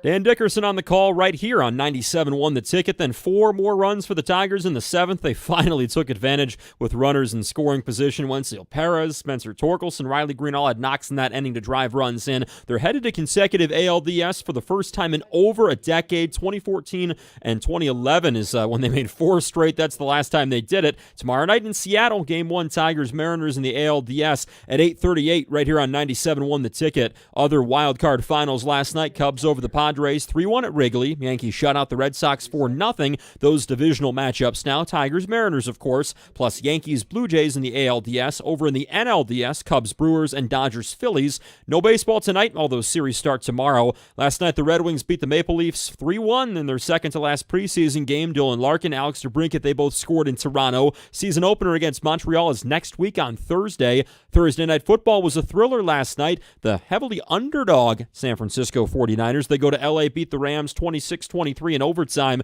Game 1 of the NBA Finals tonight as well. Aces Mercury in Las Vegas. At the Corwell Health Sports Desk, I'm Luke Sloan. For more, go to 97.1 The Ticket or Odyssey.com.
and let the celebration continue. Good morning. 97-1. Tigers take down the Guardians. Finally, driving some runs. And how about Dylan Dingler? We can't hit runners in scoring position? No problem. Yeah. I'll just hit it a mile myself. And then, contagious, exhale. Tigers back in the ALDS. They take out that team that's been the thorn in their side. John, good morning. Good morning. It's a hell of a morning, and it was, this team is exhausting. It's torturous, but when you win, it is oh so sweet. And you kind of have to power through some of the exhaustion. They took it out of all of us at the end of the month of September here. But you rev back up because, look, John, Seattle's not untouchable. They're not going to have Brian Wu to start this series, might not have him at all in this series. You get Skubal twice in a 5-game series. You're going to get him more often in this series than you got in the last series. So I know we like to ask questions that somewhat compromise some of the things that we've said before. Okay. The question that I had written down that I wanted to get back to. No, I'm going to ask you the question. You don't get to read it. You probably wouldn't be able to read my chicken scratch anyway. Because you had said that you were picking Cleveland in that series. And I'm not going to ask you if you're picking – I don't want to go down the Costa lock for Seattle because it worked against Cleveland. Don't ask me to pick this series because you might not like the answer. Okay. But continue. I'll start with that. So – okay, going into it, it felt like you were building a case that made it inevitable that Cleveland was going to win that series. Yeah. Didn't happen. And this isn't a gotcha or told you so moment because that's like I said yesterday, you play the game. And especially in baseball where you only need, in case you needed 2, but you needed 1 inning yesterday. And the Tigers had that 1 inning, which flips everything around. Do you feel better going into the Seattle series because of what you just said? They don't have their starting pitcher and blah, blah, blah, blah, blah. But do you feel better going into the Seattle series than you did going into the Cleveland series? Emphatically, yes. Isn't Seattle a better team than Cleveland? Yes. Then how does that work? The Tigers are playing better. They had... trust me, you're kind of putting me in a position where I'm going to sit here and say they only had 1 inning. What I don't want to do is have us talking out of both sides of our mouth. The Tigers didn't solve everything. All is not forgiven, right? But that was a necessary moment. That is a weight off your shoulders game. I didn't buy that the weight was off their shoulders just simply getting in the playoffs. They had blown it to Cleveland. Now, as the players have even said, we get the last laugh. Shove it where the sun don't shine. We're playing Seattle and you aren't. It clearly was this monkey off their back. So when you win, and you win that way, and you take down the best pitching you may see in the entire playoffs, it does take a weight off your shoulders. No, I don't think this suddenly transformed the Tigers into the team that we dreamed of them being in the middle of the summer, but I feel better about them than I did going into the series, even though Seattle has a loaded roster, right? They have Cal Raleigh, they have Julio Rodriguez. Even without Brian Wu, they got a couple good pitchers, including Luis Castillo. They have, big-time power numbers, third in homers behind only the Dodgers and the Yankees. Big-time speed behind only Milwaukee and Tampa. They don't need 4 or 5 hits to generate a big inning. So I understand and respect the competition. Detroit waking up is what has me feeling better about them. Okay. So, let's just take it another step further, since you kind of offered this up already, saying I wouldn't like the answer. Who do you think wins this series? Since we won't be on until there's already 2 games in the bag. I think the Tigers are going to win this series. But you're not willing to throw the Costa lock on. I don't think I should do that for anybody's sanity or sake today. Wow. But I'm kind of starting to feel like they're going to win this series. Seattle, by the way, hasn't played relevant baseball in like 2 weeks. They throttled down at the end of the regular season. They clinched early. They lost 3. They did so much more at the trade deadline. Well, and that's going to be the thing, right? So we asked the question to everybody, is all forgiven? The deadline's not forgiven right now. John, if they go out and beat Seattle, the team that added at the deadline, Scott Harris is going to get the last laugh. Well, let's throw it out to people. Is all forgiven? This team put you through a lot. You were very frustrated with this team, and I'm not singling you, the fan, out. I was frustrated with this team, too. Is all forgiven? I'll forgive blowing the division because they beat Cleveland. I won't forgive the deadline if this is where the season ends. This is not a successful season if this is where the road ends. Right. Let's get to Robert in Commerce. Robert, you're on 97.1. Morning. Good morning, Robert. What's up? Hey, first time caller, long time listener. I wanted to answer your question. I'm going to sound like Valenia right now, but all will be forgiven when we have won the World Series. Okay. But yesterday, by the way, was amazing. That's exactly why I love Tigers playoff baseball. That was an amazing ending, and it was a great time to see that. In a lot of ways, it's kind of the way the perfect playoff game goes. It's tense. You're on the edge of your seat the whole way. You're stressed. And then you get this big time breakthrough that makes it just the jubilation. Yeah. But I do want to give Cookies a hard time. Please. How he was yesterday, basically saying there's no way, and how could you possibly predict? I wanted to call in yesterday, but I didn't have time.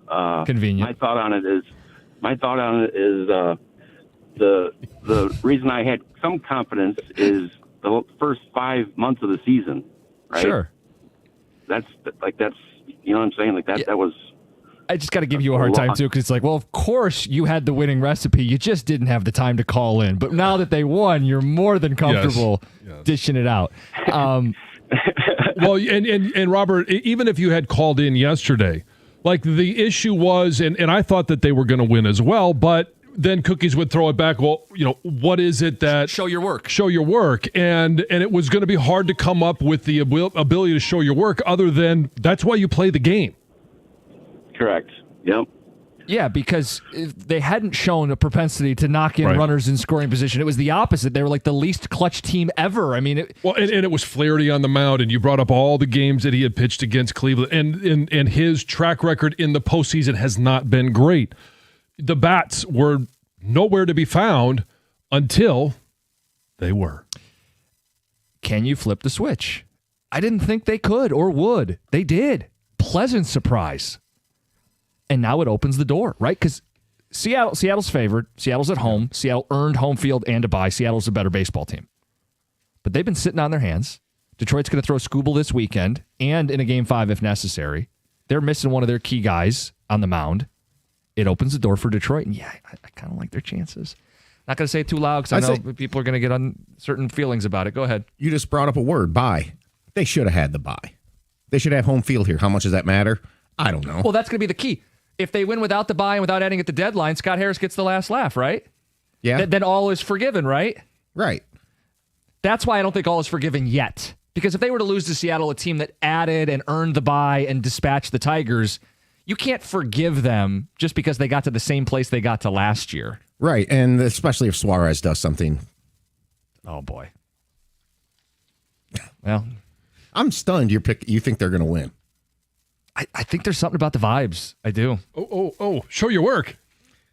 There's something about the vibes. Show your work. But we talked about it earlier. The work. No, I know, I mean, I can expand more. We got 4 hours. Skubal's going to throw in, if it's a 5-game series, he'll throw in 2 of the 5 games. That's 40% of the games you'll get Tarek Skubal. Last round, you only get the 1 start. Can you win when Skubal's not on the mound? They just did yesterday, right? I can now set up Flaherty and Mize at home next week. If I can split over the weekend with Skubal on the mound and I can throw my next 2 best pitchers at home, you start to build the case for the Tigers.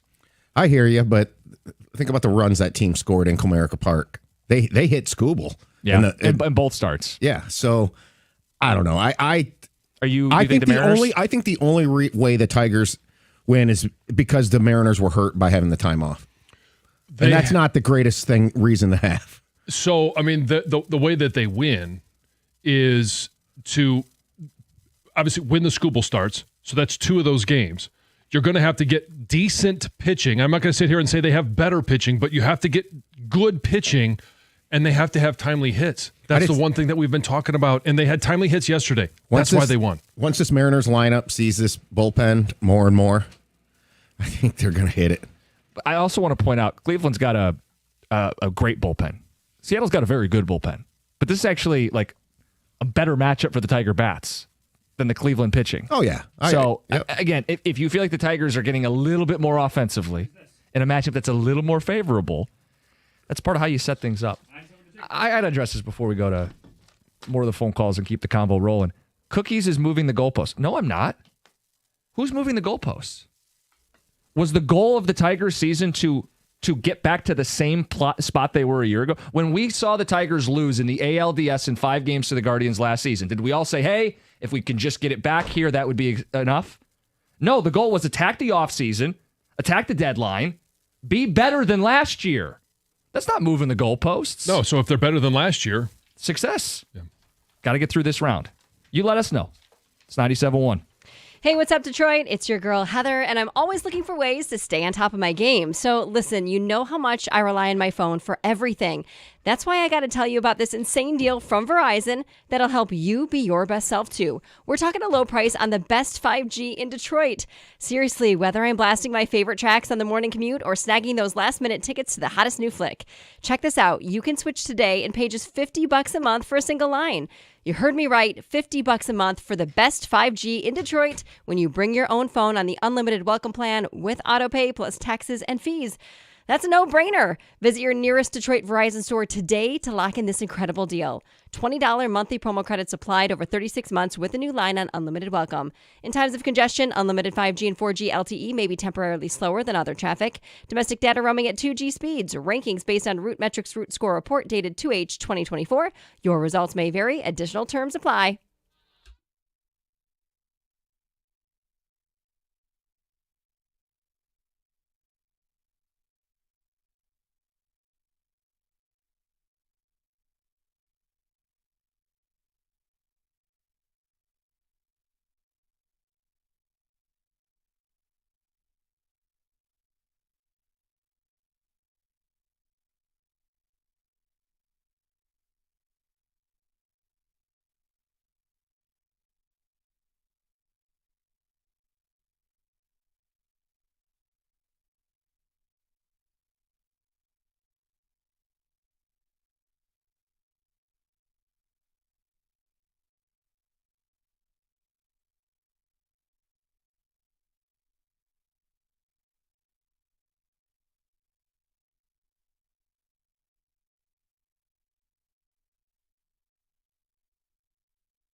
after a steamy summer, and we got a steamy weekend coming up, you got to be ready for that first blast of winter cold. Mastercraft Heating, Cooling, Plumbing, and Electrical will do the complete furnace checkup to make sure your furnace is running properly, but more importantly, safely.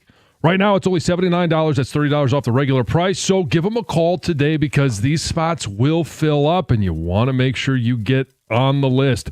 Don't forget, Mastercraft also does plumbing, electrical, and in generators as well, all at discounted prices. So give them a call now. You can find more information on the web at mastercraftheating.com. That's mastercraftheating.com.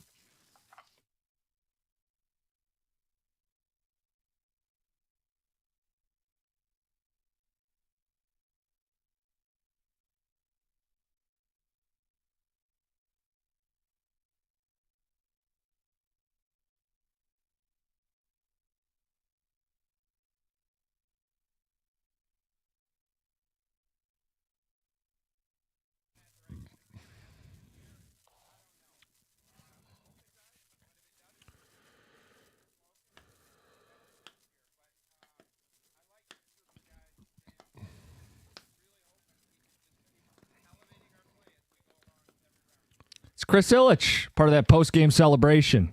Popping champagne, Tigers to the ALDS. He also said at one point they may have woke up a sleeping giant. And, I mean, there's a lot of issues that we have with ownership, with the front office. We'll address those in the offseason, and we'll see what they do in the offseason because... Can I give you one note that directly ties into that? Sure. Chris Ilitch was also asked about extending Tarek Skubal. Did you see this? I saw something about it. I don't remember off the top of my head what it was. We're in 2025? Yes. Yeah. So I will say this about him. When have we heard, because we've always wanted the Red Wings, and mainly the general managers, those that have more of the day-to-day hands-on in the operations of our teams, to set expectations. I mean, correct me if I'm wrong. Did he just not set an expectation there? The goal is to win a World Series. All right, so now we expect. Like you said, I don't know if this year's the season for the World Series. Most of us would say no, unless you get extremely hot and things fall your way. You get a couple of balls breaks to bounce your way. But when you get into the offseason and you've already said your expectation is to win a World Series. All right, what are the steps that you're taking? That's an off-season conversation, but I do want to make sure we put a pin in that because we haven't had a whole lot of people talk about, we had Brad Holmes talk about the expectation is a Super Bowl. Yeah, you just want follow-through, right, which is what we were saying at the end of last year. So, look, words matter. I say it all the time. I'm glad to hear it from the top that we're not trying to get in. They operated like they just wanted to get in this year. You're right. That's more of an off-season conversation. 248-539-9797. This baseball team has put us through it. And I'm talking like Tiger fans have been put through it. A roller coaster. The highs of the middle of the summer, the lows of the month of September, and wondering, like, can this team even get out of their own way? Is all forgiven? Or what do you need to see for all to be forgiven? They blew the largest division lead in the history of Major League Baseball. That part should be forgiven because they made up for it by beating and dispatching Cleveland. Have they made up for their lackluster trade deadline? No. All is not forgiven. Beating Seattle, John, beating the team that was the big buyers, right, that added all the bats and ended up grabbing the buy and did the aggressive things. You beat them, you advance further than last year, then I think all is forgiven. Fair? Yes. Okay. 100%. And I think there's a lot of things that have been forgiven for the players, for AJ Hinch, because you slayed the personal dragon. And that was going to Cleveland, getting a win, especially with the final 2 weeks of the season and Cleveland chasing you and you losing the division and then going and winning a 3-game series in Cleveland. Like, yeah, things are forgiven on the player's side and on AJ's side. But you do need to get past where you were last year. And I'll make a little bit of an analogy in terms of being forgiven or not. It was a terrible way to end the season. But you go into the postseason and you at least win a series. You win people over. Let's talk about the Lions last year. 15-2. You had a great win over Minnesota going into the postseason. And injuries aside, let's not make that part of the conversation. But then you drop an egg and crack it and cook it to the loss to Washington. Like, when we talk about are all things forgiven there, not until we get to the playoffs. But the way that this team responded in a key moment to be able to win a series against the Guardians, to continue to beat down of the state of Ohio, yeah. By the way, a series they should have won. They had so many more base runners. It'd be like in a football game if you got to the red zone like 8 times and came away with 2 field goals. You go, how is this happening? Yeah. You're the better team. You're moving the ball. You're putting guys on. You have these quality opportunities. You just got to capitalize. They finally did, and they advance. By the way, we do have a football team. We'll make picks later in the hour, squeeze in a little Lions talk, but Tiger fans are fired up. Let's get to them. Let's get to Thomas in Fenton. You're on 97.1. How's it going, guys? First-time caller. Appreciate you taking the call. Good morning. Yeah, thanks. Good morning. Yeah, kind of what you just said about the Lions. You know, no one was calling for, maybe some crazies were, but no one was calling for Jared Goff to be traded after that loss last year. And so all the Riley Green trade talk that swirled around yesterday was just cracking me up, man. The kid's just turned 25. Aaron Judge debuted at 25. You know, like, there's plenty of time for him to fix the strikeouts and hit for a little bit more consistency rather than just the home runs. But yeah, this team is they put us through it. That's for sure. Me and my brother have shared some texts that probably should never see the light of day about this team. But we started packing the Tiger stuff up real quick. But just when I thought I was out, they pulled me back in. Yep. I think a lot of people can relate. They did. But I saw it. Look, I knew what you were going with, and I think a lot of people feel that way today. You felt like we had those calls. Just put us out of our misery. Let the season end. I don't even want them to make the playoffs. I thought people were getting a little extreme there. But I call them hypocrites. There's no way those people aren't back in right now, right? Yeah. I would think so. I mean, all of a sudden now, hey, you're one of very few teams that are left playing in the month of October, and this is October baseball. Roy, you're on 97.1. Good morning, guys. I'm actually calling you from Ohio. I'm 2 minutes from the Michigan line, so there are some Ohioans that are dead set on Tiger fans. Been that way since 1966 when I was born. Mm-hmm. My problem is what you were just talking about. Those fans that I've heard on your radio show the past couple days, pack it in, it's over, we're so outmatched, we were so good early, we should just want the season to be over. That's that. I'm sorry, that's not a fan. That is someone who can only represent a situation when it's at its best. Front runners. Look at that as a friendship. Would you want a friend like that? So by proxy, 162 games divided by your attention is maybe a quarter to half of them, depending on how dead set on you are as a sports fan. You're only going to speak up when they're in the playoffs and want them to stop being a playoff team? How are you going to get to World Series without it? It's faith. It's bless you boys part 2. But Roy, I want to make a distinction here. You don't have to believe your team's always going to win to be a fan. Right, but you don't give up on them when they're at the dance. Right, you shouldn't want them to lose. Right, that's what I'm saying. Texas Rangers and everybody else, if they would want them to have a game 2 and a game 3 and 3-game playoff, even on the road. Roy, I get your sentiment. I'm just making sure it Roy, doesn't did you see the sign yet? It doesn't get misunderstood. I went last year to the Cleveland game where Skubal pitched and watched Kerry Carpenter's home run go in. I was all in. First playoff game ever. I hope they get through Seattle to get some games in Detroit.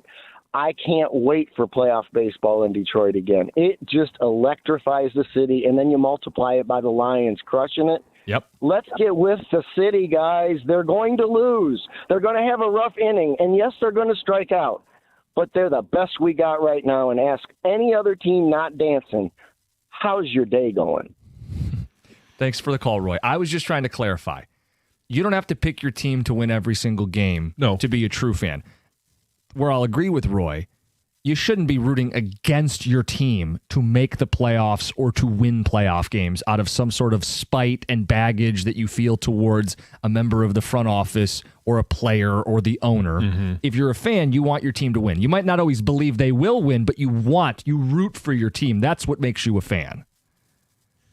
248-539-9797. Is all forgiven, or do they need to do more? What do they need to do for you to forgive the skid and the struggles and the deadline? It's 97.1. I want to share a highlight, and it's the great value your Metro Detroit Buick GMC dealers are bringing you this month. And maybe you need a new truck in the driveway. Get Motor City's hottest truck. It's the GMC Sierra 1500 Elevation for an unbelievable $199 a month. Another thrilling option is the GMC Sierra EV, built to exceed what you thought an electric truck could be, with over 600 horsepower, and that comes standard. These deals are happening right now at any of your 20 Metro Detroit Buick GMC dealers. GM estimated horsepower rating based on due at signing amount of $3,189. Must be a current lessee of a 2020 model year or newer Buick or GMC vehicle through GM Financial for at least 30 days prior to the new vehicle sale. Tax, title, license, dealer fees are extra. No security deposit required. Mileage charge of 25 cents per mile over 20,000 miles at participating dealers only. Residency restrictions apply.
It's 97.1. Good morning.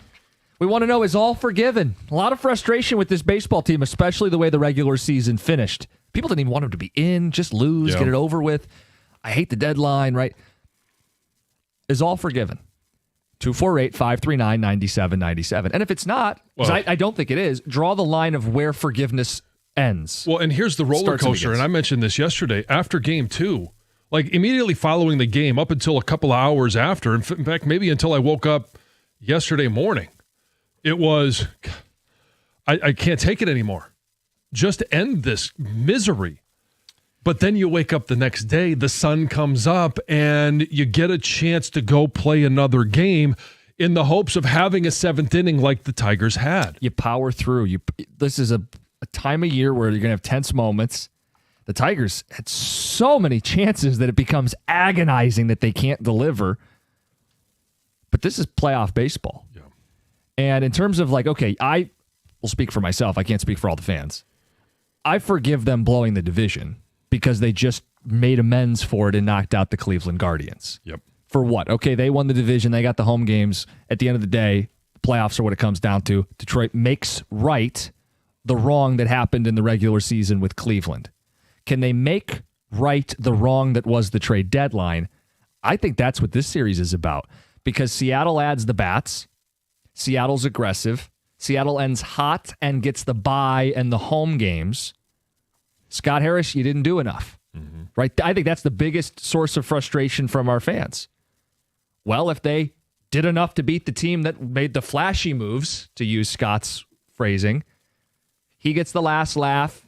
The deadline wasn't this disaster that we all forecasted it to be. And then you forgive? 248-539-9797. Let's get to Rich in Canada. Rich, you're on 97.1. Hi, guys. Good morning. First-time caller. I just wanted to talk about the, two things. One, I felt like they backed into the win for the series. That first game in the ninth inning, they did everything they could to try and lose it, and it was a Jose Ramirez running error that really cost Cleveland there. And then secondly, the guy that parties the hardest is the biggest gas can in their bullpen, Tommy Kahnle. He's a mess. I would stop trotting him out there. He's like Foley last year. They just got to hide him. Yeah, when they went up 6-1, you're thinking, okay, we're going to be all right. Then Kahnle puts him into harm's way. Yeah, I know. I was thinking the same thing, too. I'm like, Kahnle, really? Right now? But that was about as low leverage a situation in the postseason that you're going to get to. Right. You're not going to be up 10-0. I mean, five's a pretty good lead. And he did get you one out. He was hell-bent to try to get him. Exactly, John. Felt like he was hell-bent to get them back in the game. I don't think that was like a running error by Ramirez, though. It was aggressive. It was bang, bang. No, but how satisfying was it in game one to get Ramirez out with the Will Vest, I'm going to run at you and a rundown and get you out. And then it was Ramirez twice on a stolen base and then Will Vest nailing him at second with the Javi tag. Yeah, like Vest needs to catch the ball going to first base. Yes. But to have I'm not going to sulk and pout and I'm going to go get the ball and get the out. It ends the inning. It keeps his pitch count in check. Mm-hmm. It let him finish the game in the ninth inning, and he calmed down. Yeah. Let's get to Michael in Detroit. Michael, you're on 97.1. Hey, guys. How you doing? Good. What's up? I was calling to let you know this team we have here right now is historic. If you look back at the second half of the season last year up until now, we had a historic comeback and a historic collapse. Mm-hmm. All within that time period, we slayed the dragon that put us in that position to move on in their backyard. Mm-hmm. All forgiven. Now let's go and play some Tiger baseball and bring a World Series. I've been saying we're going to a Super Bowl and happen to stop by a World Series. How does that sound? That sounds like it'd be amazing. And Michael, let me ask you this question: How sweet was it yesterday? You mentioned slaying the dragon. That not only was it the end of the season and the collapse to Cleveland and them winning the division, but the team that knocked you out last year in their house, that you got a chance to knock them out this year in the wild card round. How sweet was it? It was as sweet as Little Richard. Michael, love the phone call. Call back anytime. Texter puts this so well. The Mariners are the perfect storyline to end this season. If we beat them, the player we wanted to buy at the deadline included, no matter what happens, all is forgiven. If we lose, it says if we lose, the season's not a failure because we had great moments, but it would be disappointing Disappointment would be the term I would use. Right. So the Won't call it a texter failure, feels but a like disappointment. Yeah, you're good with either ending. Yeah, I don't know if I feel that way. Yeah. In fact, I know I don't feel that way. If the Tigers lose in the same round they lost a year ago after their general manager did nothing at the deadline and the team that bought and was aggressive and took the buy from them. There's only one happy result. What do you mean? Like winning the World Series? No, winning. Oh. I mean, we'll discuss that when we Later. get to the ALCS. There's only one happy result of this series, and that is beating Seattle and moving on. You beat Seattle, you quiet a lot of that noise. You lose to Seattle, that noise is going to be louder than it ever was because of who it is and what they did and we didn't. So in a lot of ways, this is the climax, John. And please hold your... Well, I see. I was being all grown up saying that there's only one happy result. You could have said one happy ending. I know. Yeah. I'm so sorry, Heather. Let's get to the news. I mean, come on. You're stunting my growth. Goodness gracious. So Monday's scheduled sold-out NBA Youngboy concert at Little Caesars Arena has been canceled. Yeah. It's over. It's done. Why? Unforeseen circumstances. Because his was just canceled. It was just canceled in Chicago abruptly, and apparently that was due to some ongoing beef between him and a local rapper, Lil Durk. Oh, the Lil Durk. Is it Little or Durk? No, is it Lil? LAL, of course. Oh, okay, yeah, Lil. Yeah, yeah. Lil Andy? Lil. I don't know if it's Durk. D-U-R-K. Dirk. Durk. Yeah. So I'm Yeah, saying, that's not Dirks. No. Yeah. Lil Andy Dirks? Yeah. No, not him. Okay. Different one. A woman was killed yesterday afternoon when her car rolled over. This was near South Boulevard and Adams Road in Auburn Hills. According to police, this woman rolled several times, hit a tree. Witnesses say she was swerving before the crash, so it's unknown if she was having maybe a medical emergency or something else was going on, which caused the rollover crash. Anyone with information is asked to contact the Auburn Hills Police Department. Construction of the Gordie Howe International Bridge is on track for completion this fall, but officials still aren't saying whether this bridge will actually open to traffic by the end of the calendar year or not. So the chief relation officer at the Windsor-Detroit Bridge Authority said construction is about 98% done and is on track for completion in the fall, but again, no what's dates. the delay? Well, they're still working. They're still doing some work. Installation of the electrical, fire suppression, and drainage systems, barriers and fencing for the multi-use path on the bridge. That is still Well, it's a bridge. It seems like the drainage issue should be pretty being under easy. Gravity? Yeah. So still a few things to complete, but Okay. then will it actually open to traffic before Right. the new year? We'll have to wait and see. So we've heard stories in the past about criminals who out themselves on social media, right? Like respond to a social media post or post photos of them with evidence on their profiles. Yep. But there's a new case that this could be a sign of things to come. So there's a young college student, Ryan Schaefer, 19 years old, damaged 17 vehicles in the Missouri State University freshman parking lot. Back in August. He shattered windshields. He was ripping off windshield wipers, Why? side mirrors. We don't know why. Okay. Denting roofs. I don't know. He wanted to go to a rage room, couldn't find one, and just started taking it out. Who knows This why? parking lot will work. But it did happen, and he was caught on surveillance video. So police were able to track him down. They interviewed him. He said, "Nah, I didn't do that. It wasn't me." But they took his cell phone. And you know what they found on his cell phone? They found a conversation on ChatGPT that he had that exact same night where he described all the damage and he asked if he could go to jail for this. And ChatGPT urged him to seek help. Well, it turns out he can go to jail for this. He's in a lot of trouble. He was charged with felony first-degree property damage and is facing up to 4 years in prison. Did he seek help? I don't think so. I mean, he's Really still not. denying. I don't think he got any help at all. Listen to this story. There's a family in Virginia that's going viral after they named their 6 children all the same name. Oh, it's like George Foreman. Sort of. Are they They're all all George? George. They are? Yeah, even the girls. How many of they're not Georgette? Georgina? Maybe one of them is Georgia.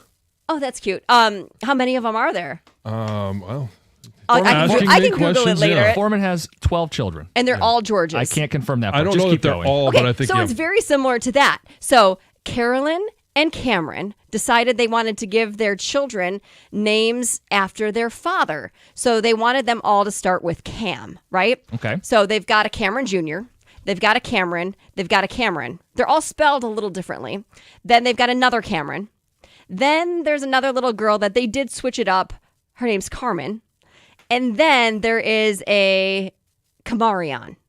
But they're basically all Camerons. Oh, you know Camryn is one of these spellings. Yes. That's Cameron. That's one of the little girls. That's correct. Then there's Cameron Jr. spelled as you would think a common Cameron is. And then they just like switched one of the letters for the second Cameron. And then anyway, the mom says that when she uses the full names, all of her kids know who she's calling. She must have like a little tone change. A little change in it. And they've received a lot of backlash on social media for doing this to their kids. But apparently the kids say they've always loved their names and they're happy they're all Cams. So George Foreman has 1, 2, 3, 4, 5, 6. 6 kids too? Well, no, he's got 12 kids. Oh, 12. 6 of them have some sort of George. So you got George Foreman Jr. Yes. George Foreman the third. Okay. The fourth. Wow. The fifth and the sixth. Okay. And then you have Georgetta.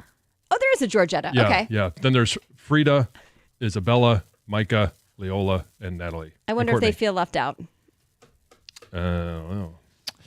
It's Heather with the news. All right, we got the picks coming up next.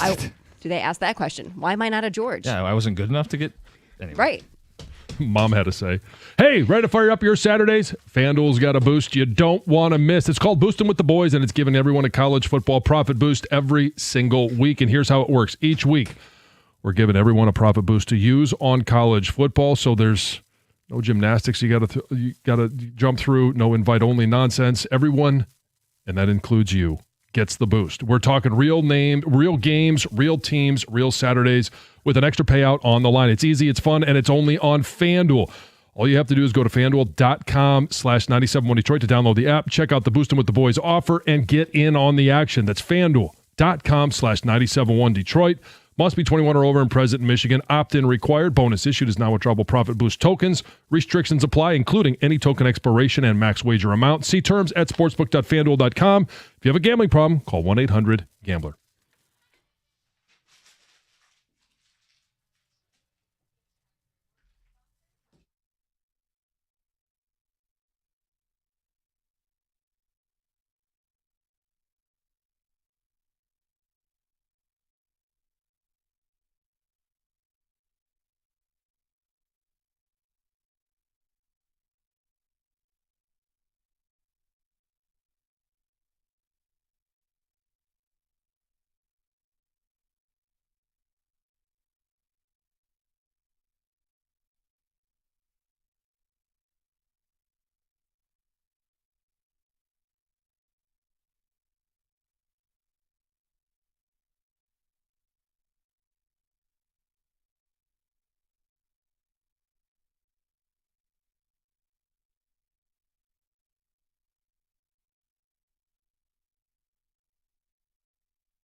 Brought to you by National Benefit Plans. The Tigers get the last laugh. They punched their ticket to the ALDS, beating the Guardians 6-3 in Game 3 of the Wild Card Series in Cleveland yesterday. Sixth inning, Dylan Dingler broke a 1-1 tie with a solo home run to left, and the floodgates will then open in the seventh. 4 runs for the Tigers. They finally take advantage with runners in scoring position, and they're headed to the ALDS for consecutive years for the first time in over a decade. Manager A.J. Hinch got the celebration started.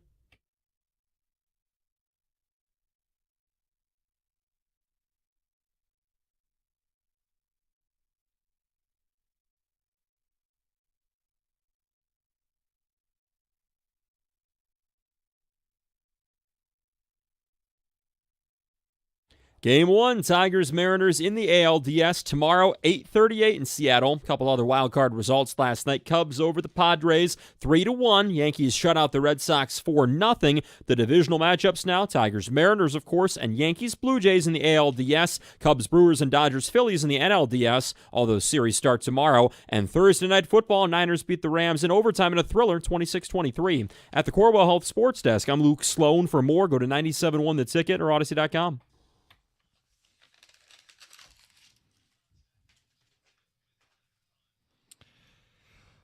We're going to be taking your phone calls on the Tigers. Is all forgiven from a rocky finish to the regular season? Or is this the series where you would forgive? They got to get through Seattle first. Let us know. And then your outlook on the series. Are you feeling a lot better after seeing them take down Cleveland? 248-539-9797. Jim Costa, John Jansen, Heather Park, Gov and Greg behind the glass. Luke Sloan on the updates. Luke, you were telling us superstition. Yes, I actually had multiple that I'm going to credit for the win yesterday. Okay. Number one, my sister kind of works nights, mornings, so we watched all 3 games of the series together, which was fun. We switched places on the couch. She sat in the spot that I usually sit in. Okay. I sat in the spot that she usually sits in. We won yesterday, of course. That's number one. Number 2 would be I wore a certain special Tigers shirt Monday for the game, or the first game on Tuesday. Didn't wear it Wednesday. Brought it back, albeit dirty, yesterday, and they won. So there you go. Now you can't wash it, yeah. and you have to wear it. Laundry's on the list later today, so what you're saying is I should not include that in the No, load. you can't. Yeah. No, you're right, and I should wear it tomorrow to double down on that. Absolutely. I mean, until the magic is gone, you can't wash it, and you have to wear it. Plus, you have to have your sister over to watch the game, and you have to sit in the same place. The not washing things is something I'm not foreign to. When I ran track in high school, I would get ready for this one. I'd wear the same pair of socks unwashed to every meet the entire year. Okay. I'd only wash my socks after the entire schedule was done. Uh-huh. There's a lot. I'm okay with all of that. I don't think that you're out of line on the socks or the shirt. I am requesting that you not wash the shirt. Yes, I'm perfectly fine with that. Because honestly, it's not that bad. I'll just throw on a little extra deodorant or something, watch at home. Shouldn't be a problem. Yeah. Are any jorts involved in this superstition? See, those need a more thorough washing. So those won't be making an appearance with no follow-up questions there. We don't need to know more about your Saturday night. And so the reason I asked those questions, because you were talking to about it earlier, is going into the 7th inning, all of a sudden they walk Kerry Carpenter. Bases are loaded. 1 out. And my wife says, you got to hit the mute button. Because up until that point, runners in scoring position, we can't do anything. And throughout the course of the game, she's like, I can't believe that we can't get any of these runners across. So she hit the mute button. And it was our way of changing the mojo. They've already taken the lead, so don't give yourself too much credit for that. Oh, no. See, I did the same thing as Monday. Nobody thought that 2 runs was going to be enough. So then all of a sudden, hey, we hit the mute button and boom. Floodgates open. Perez, single. Boom. Torque, single. Green, single. Both Monday and Tuesday and yesterday, getting my days all mixed up, I had a mid-inning snack, and both times after that mid-inning snack, they scored. Obviously more so yesterday than game 1. But that could be another potential key. I had keys two to the different game. snacks. There were 2 different snacks. I had crackers yesterday, for anybody interested. I hope people are writing this down. These are keys to the game. Yeah, well, there are keys to the game, and because we all feel like we have that control. And so, and we had the guy yesterday that texted in. Oh, the gummy guy. No gummies in game 1, had gummies during game 2, so he said he was gonna hold off until after the game. And so no gummies yesterday, so obviously we win.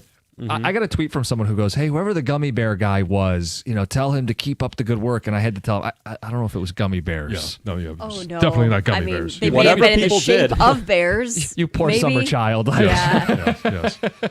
So I'm just curious. This doesn't have to be a huge topic, but were there things that fans did on Tuesday for the first game that they went back to for game 3 that caused and actually had an influence on us winning? Because the mute button had an influence. Some ticket text. We'll take those phone calls. 248-539-9797. We have momentum on our side. Seattle is a sitting duck. If we win game 1, we win the series.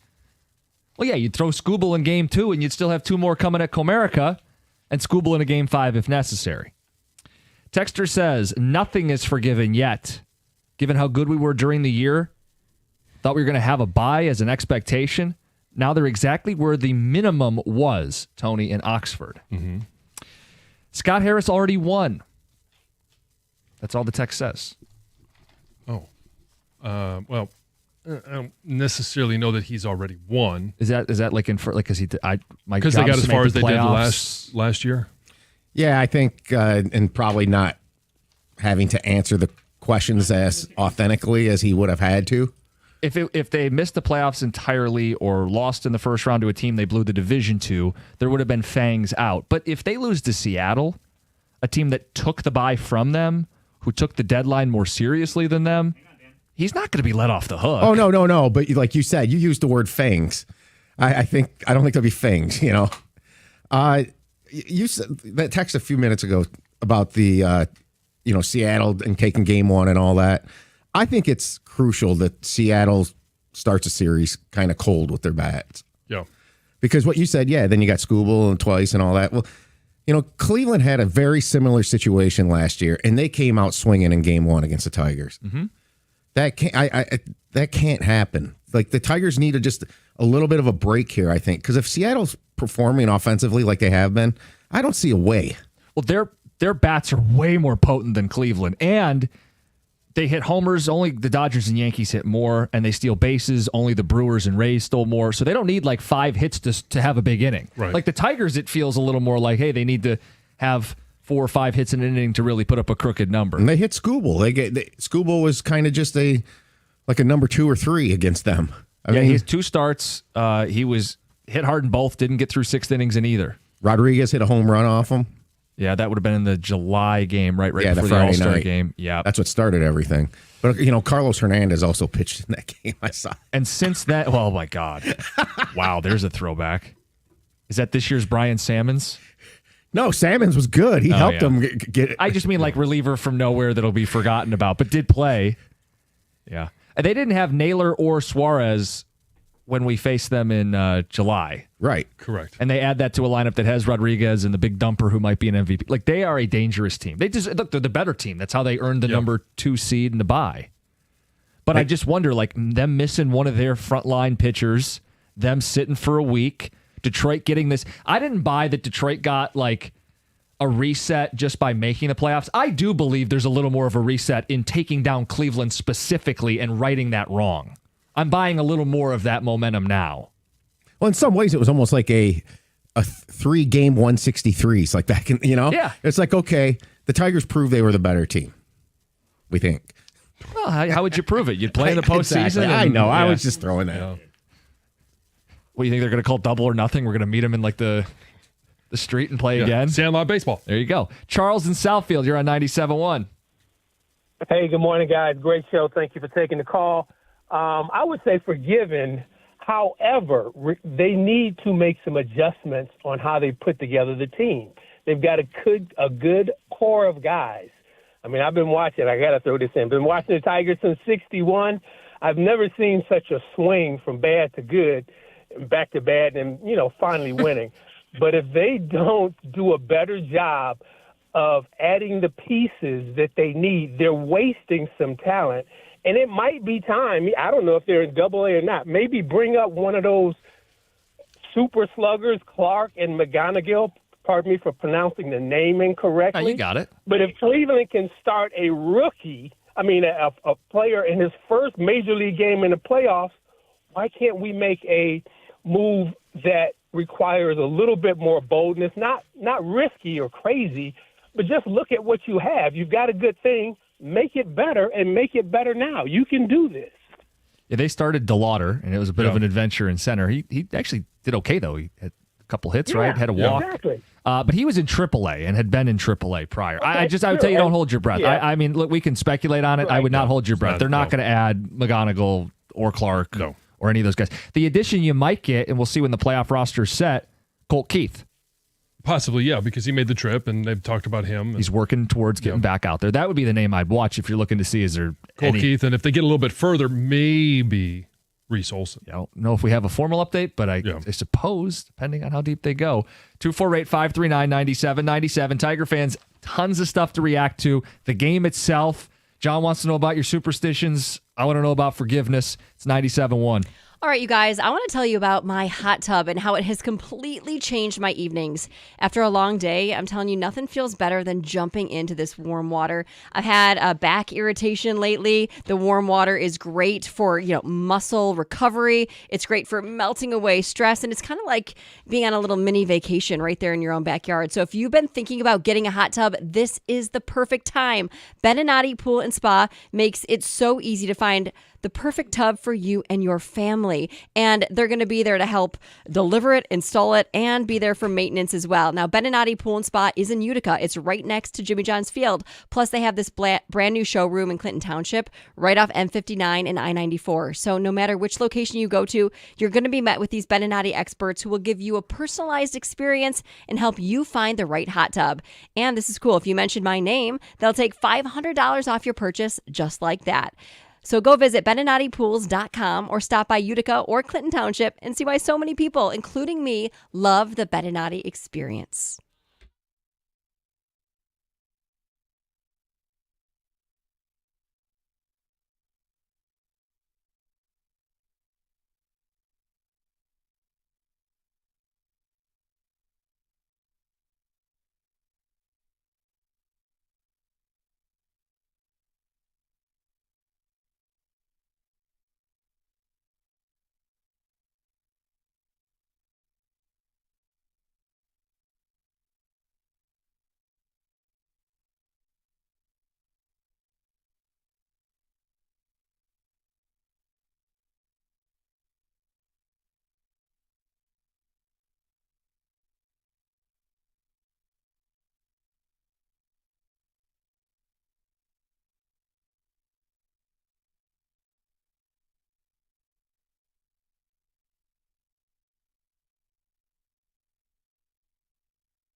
Injury attorney David Feminino is the guy you want to call if you're ever hurt in an accident. But what he really wants is for all of us to be safe. He knows how tragic accidents can be. That's why he started David's Driving Edge, to spread awareness about distracted driving and help us with all the tips to be better prepared on the road.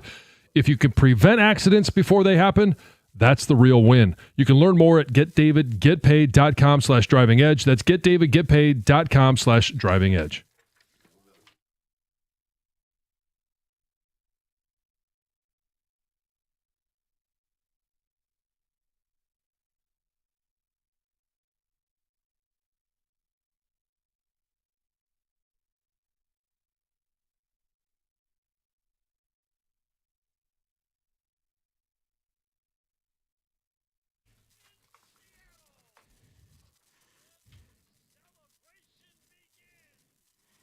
Yeah, what do you think Torque was thinking? I'm not going to throw it to you again. I got this. It's gonna we be want to all make good. this more exciting? Tigers in 3. TIT. Uh-huh. Just like I said. Yep.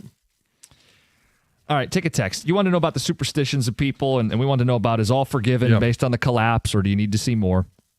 Superstitions. Start there. Guys, I drink a specific craft beer, not local or well-known, for game 1. I did not drink it for game 2.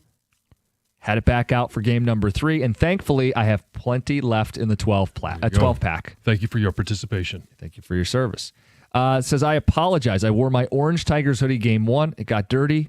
I washed it for game 2. Had it ready for game 3. Won't happen again, guys. Thank you.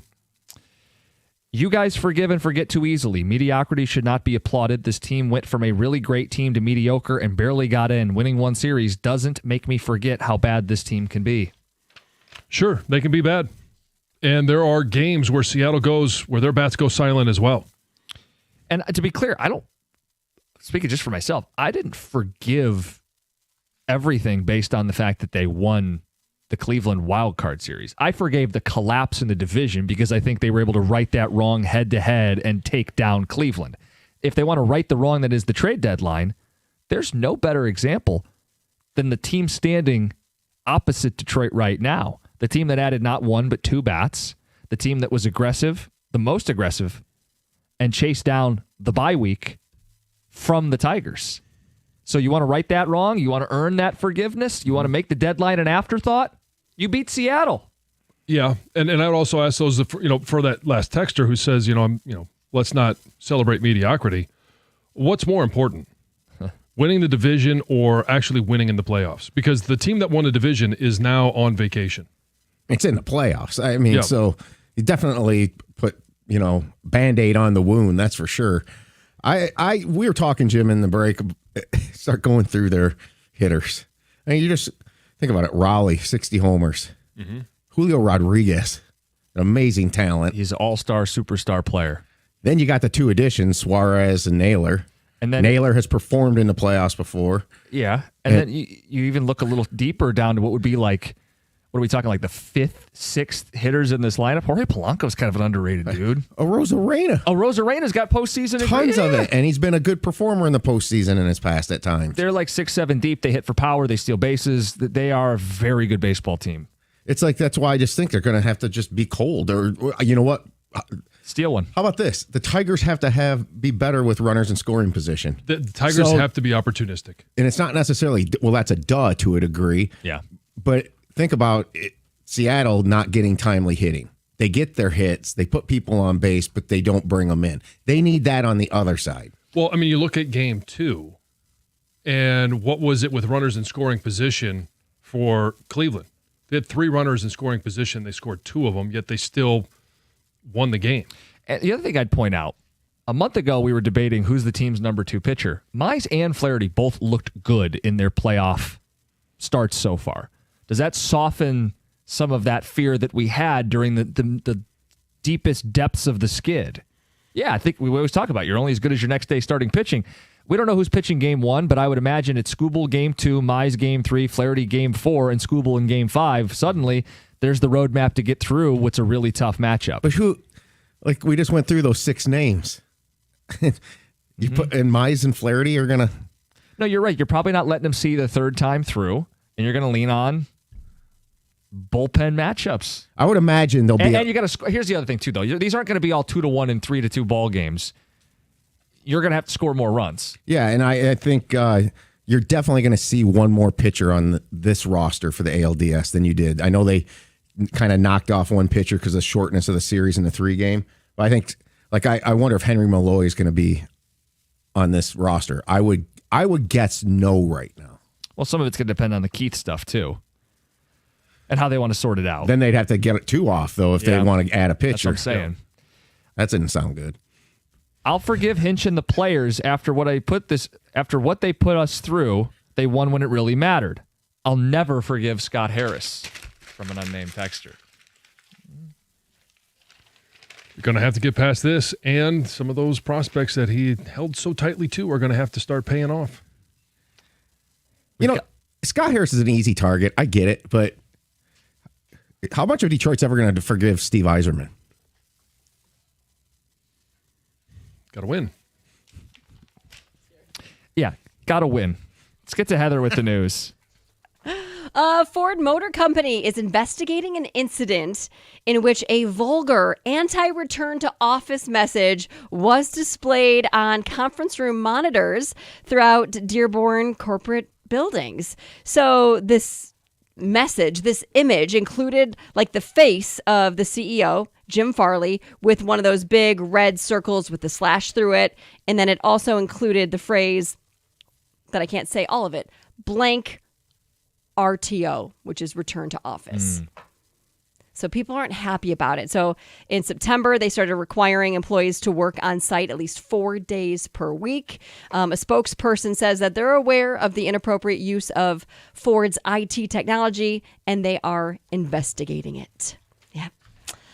Taylor Swift's 12th studio album is out. People have gotten their hands on it, and it's online. You can listen to it. And there's one particular song on the album that's getting a lot of attention. Oh, yeah? It really discusses her love life, I guess you could say, with Travis Kelce. So the song's title... she's done that before. Oh, yeah, she sings about her past lovers, right? Everybody or relationships she's had always gets turned into her music. A song, yeah.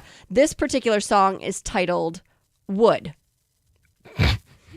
And she talks about, I'm guessing, Kelce's redwood tree and his magic wand that has really...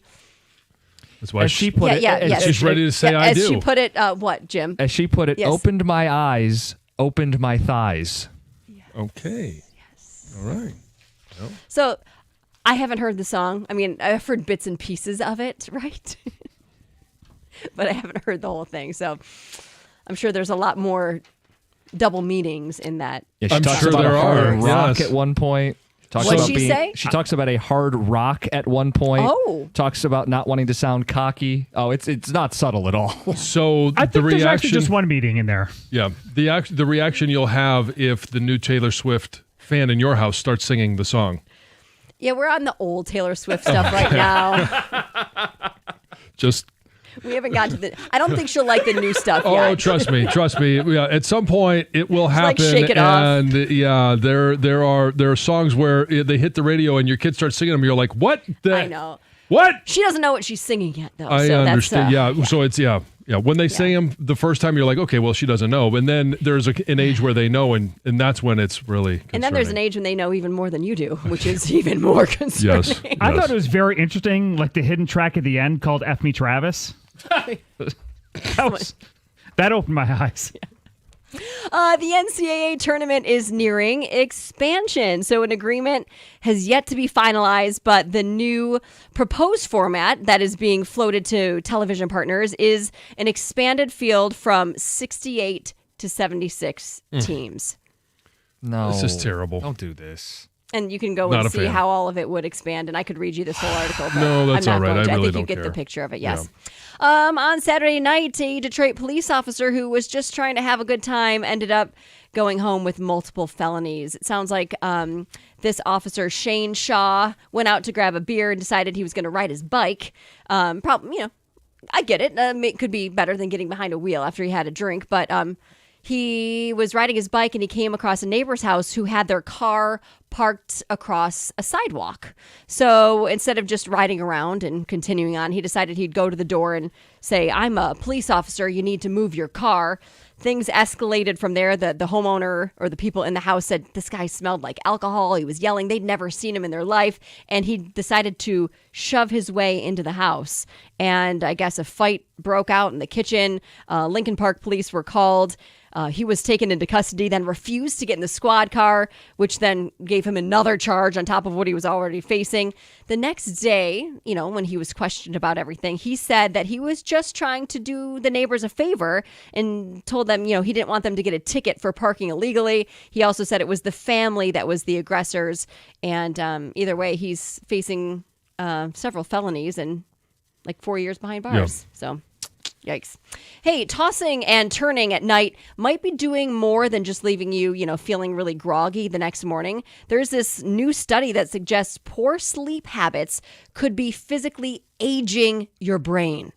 So making it appear that you're about 1 year older than you should be, or your brain age, at least. So basically, if you have really bad sleep habits, your brain is going to be about a year older than it actually should be. And if you have moderately poor sleep habits or sleeping in general, your brain on average is about 7 months older than it should be. And there are 5 sleep habits that protect your brain.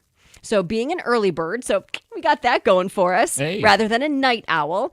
But here's where we lose all of this. Getting 7 to 8 hours of sleep per day. Never. Nope.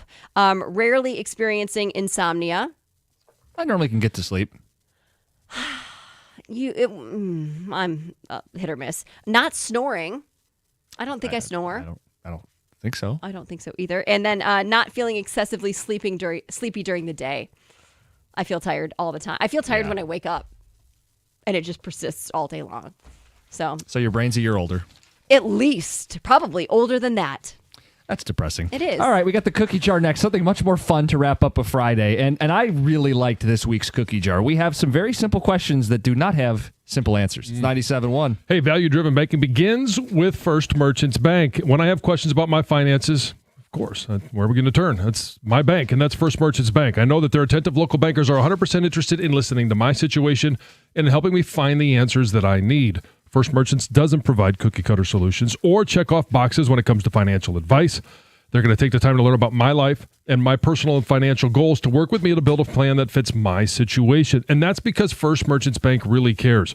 They care about me and you as an individual, not just as a number, and they're going to do all they can to help their customers and communities succeed. You can count on that since First Merchants is staffed by local bankers who know and are passionate about the needs of the local community because it's their community as well.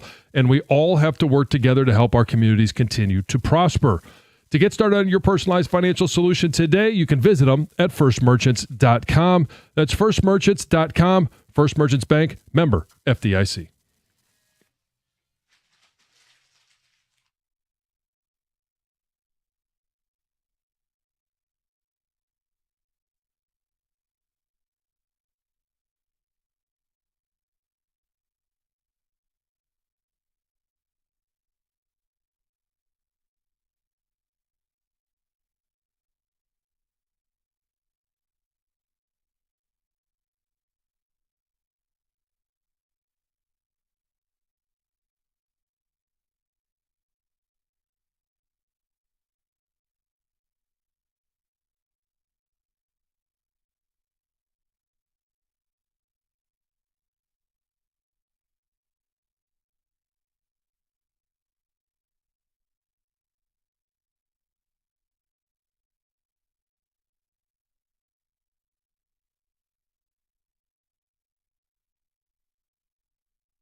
Hey, there's nothing like Michigan. Speaking of states, the pride, the grit, the game day energy.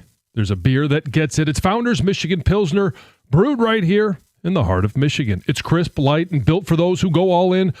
So whether you're tailgating in Ann Arbor or kicking back after a long day, as proud sponsors of Michigan Athletics, we're raising a cold one to the maize and blue. Founders Michigan Pilsner, brewed for Michigan, built for you. Find Michigan Pilsner at a store near you. Founders Brewing Company, Grand Rapids, Michigan. For 21 years old or older, please drink responsibly.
Who else? Chris Ilitch. Mm-hmm.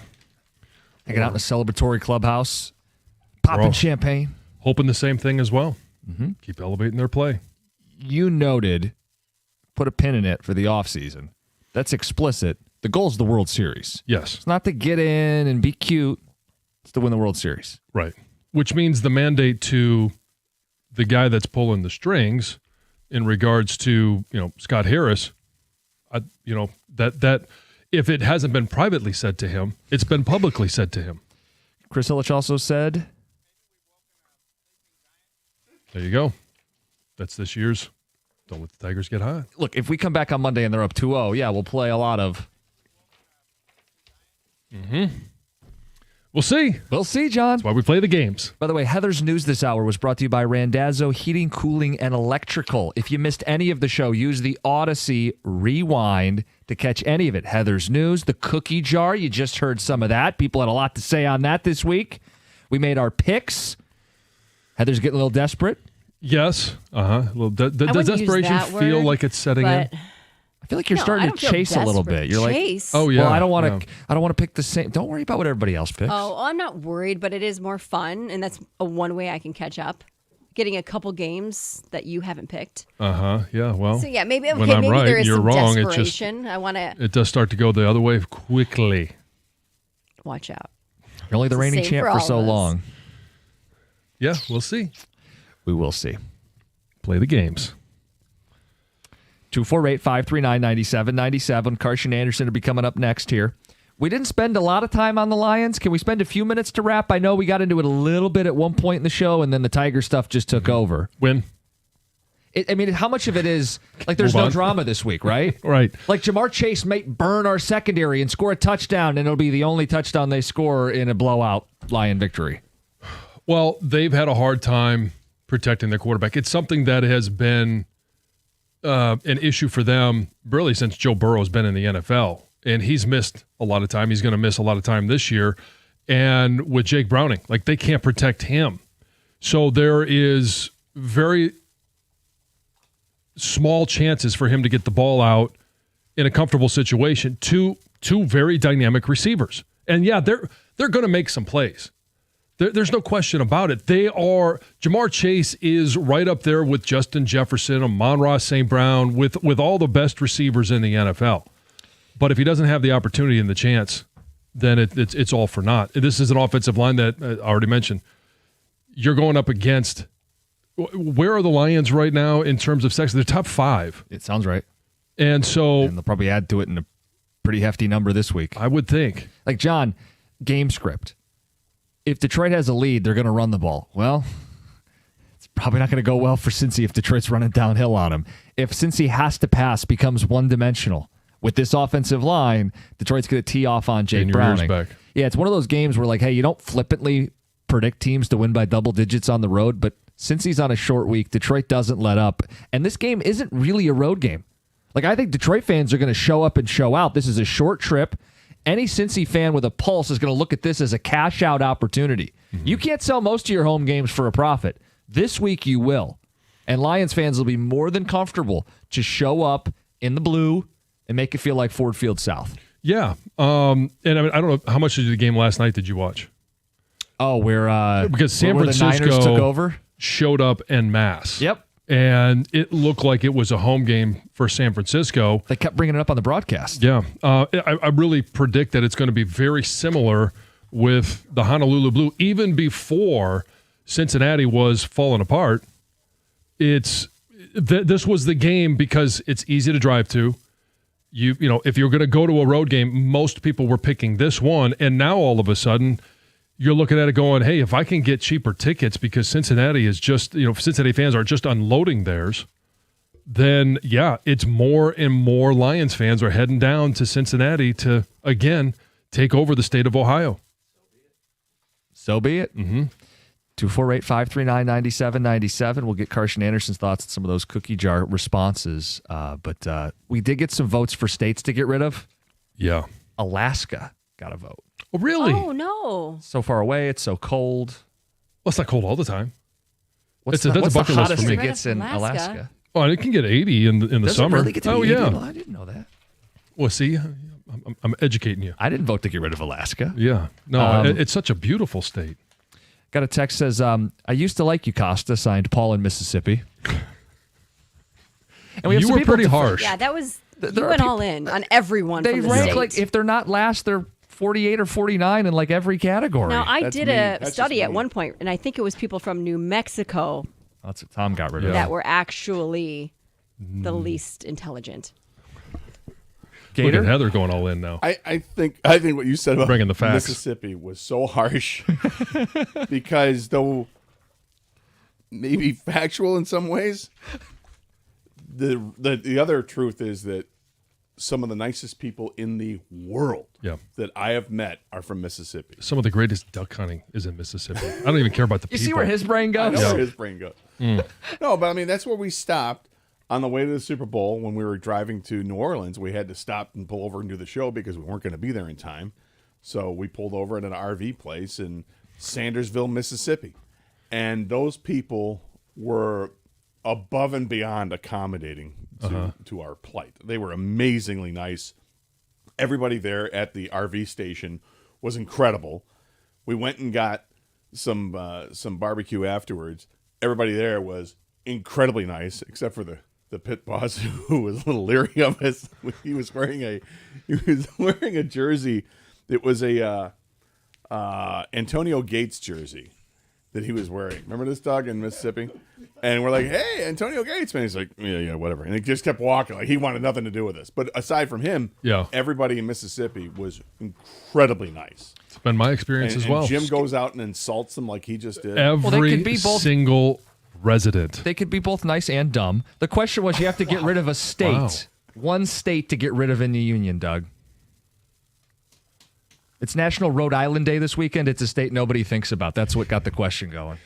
Can't they just Well, be the so easy on one Ohio? is the easy one is Ohio. Sure, yeah, just it evaporates and now you got another Great Lake. But I love the fact that we own the state, so I don't want to let go gotta of something tell we you, own. For me, it'd be Florida. Okay. Florida. If I never have to, I might have to go back to Florida one more time, and then you never know with bowl games. Bowl games, and stuff, But I will never go to Florida by choice again. Florida's got the weather, which is fine. And I mean, I understand what you're saying. I'm not a big fan of Florida either. I don't really enjoy Florida golf, and I get it. But to me, it's like I think some of these states could just be combined. You know, like do we need two Dakotas? Do we need to, first of all, do we need two Dakotas? But I'm not going to eliminate them because, from what I understand, it's beautiful out there. Yeah. Same thing with Idaho. I heard Heather say Idaho. It and was. I I get know, it. and everyone's telling me how awesome Idaho is. I've never been. If you love the UP, then you would absolutely So love Idaho. I'm gonna have to go back and would be my change and guess. really start thinking Connecticut. I don't know. But so that's great pizza. I know I've been there. I Yeah. like Connecticut. I'm just trying to. Okay. She just axed your son. Yeah. But this I is, don't know. I'm just trying to think of what state. Kansas. But that's the area where I'm looking at. So I'm thinking like New Hampshire. What's that like? What does New Hampshire offer us? You're saying like pick between New Hampshire and Vermont? Like there's No, too no. redundancy? Vermont's got maple syrup. Oh, yeah. Right? What the hell does New Hampshire have? Skiing. Yeah. It doesn't do anything for Gator. No. Hey, the other one, and then you guys got to do a show. What's the first day of the week? Don't tell us what we're doing. It's Sunday. Thank you. No. First day of the week. Never even considered that. Yeah, Monday. it's Monday. Of course it's Monday. Yeah, because Sunday is a part of the weekend. The weekend. I'm sorry. You start saying Sunday, Monday, Tuesday. You don't go, Monday, Tuesday, Wednesday, and end on Sunday. You always start with Sunday. No. Calendars start on Sunday. There it is. No, they start at the first of the month. Okay. Yeah. Sorry. Stop. Yeah. Thank you, John. What's the show today? There's going to be a lot of. Yes. Yeah. Is this back to being your favorite team? They were my favorite 0-3 team of all time. And They're my Doug? favorite September swoon team of all time. Who did those 0-3 Tigers beat to kick off their season? Their first win? Yeah. Seattle. That's right. Let's go. Oh, wait. The Tigers won? did anybody think that they were going to win that series? That would be you, Scott. Oh, okay. Yeah. All right. All right, we got plenty of that next. 97.1.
So again, that was, woo! Yeah! You'll have to excuse me for a second. Gator's standing up. He's walking around. Gator is fired up. Although, is your computer not working? Is that an issue over there? He's got to restart his computer. How about that? How about that yesterday?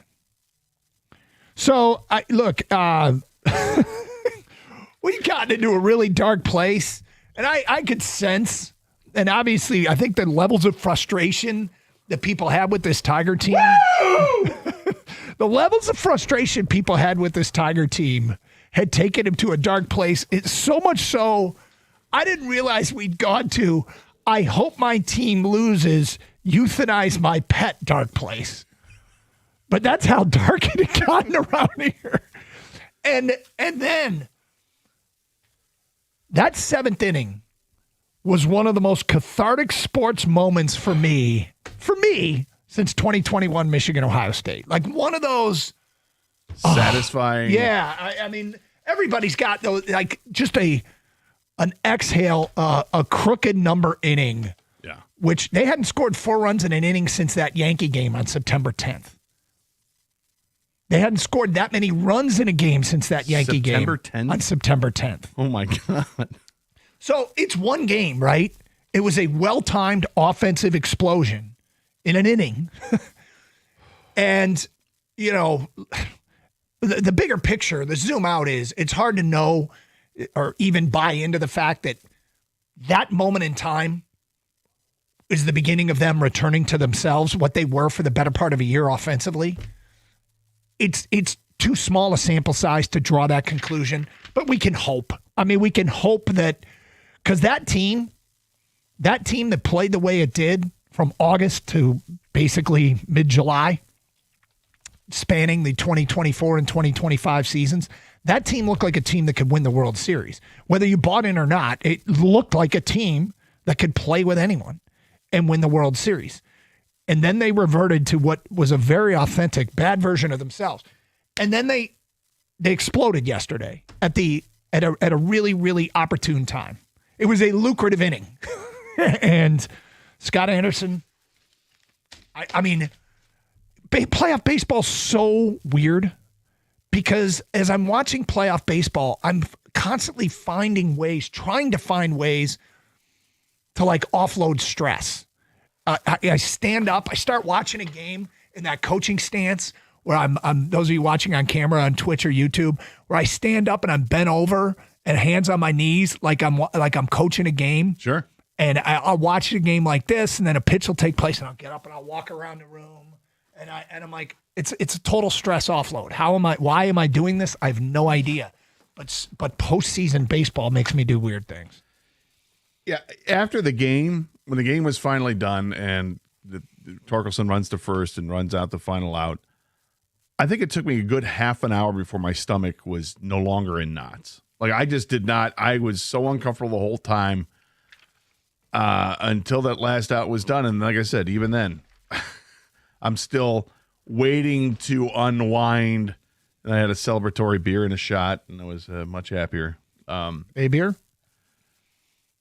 I had a beer watching the game, and a post-game beer and a post-game shot. That was it. Okay. But it was well, then I won. Good for you. Saturday might be a different story, but yeah, I found that to be as satisfying of a win as I can remember. I mean, I get it. People are upset. They don't think this team's going to go anywhere. They're going to get killed by Seattle. I don't want to hear it. I don't care. All I'm going to do is enjoy the next series because my expectations are low too. Okay, I'm not going to blow sunshine up anybody's channel here, dog. I don't have high expectations for them. I'm not saying they can't win because I think they can win. They've proven they can beat Seattle on the season. They can do that. It's a different looking Seattle team now than what we saw earlier. But it also erases the slate. This team has the taste of winning again. Yeah. In the playoffs, they know what it was like last year to not advance to the ALCS when they had a team and an opportunity to do so in 2 games and they couldn't get it done. I think it's going to be different. Dude, the thing is, it's finding a win in game 1, 3, or 4. All paths to Tiger success in the postseason means you have to win every Scooble start. And Scooble, it shapes up to be a bullpen game 1, Scooble on full rest in game 2, Mize on 6 days rest in game 3, Flaherty on 6 days rest in game 4, and then Scooble on full rest in game 5. So if they can find a way to get game 1, 3, or 4, and look, what I'm doing is counting Scooble starts as wins, but you have to. If you are the Tigers, and this is the way you're built, you have to. And so if you can find a win in game 1, 3, or 4, you got Scooble going in game 5, the deciding game.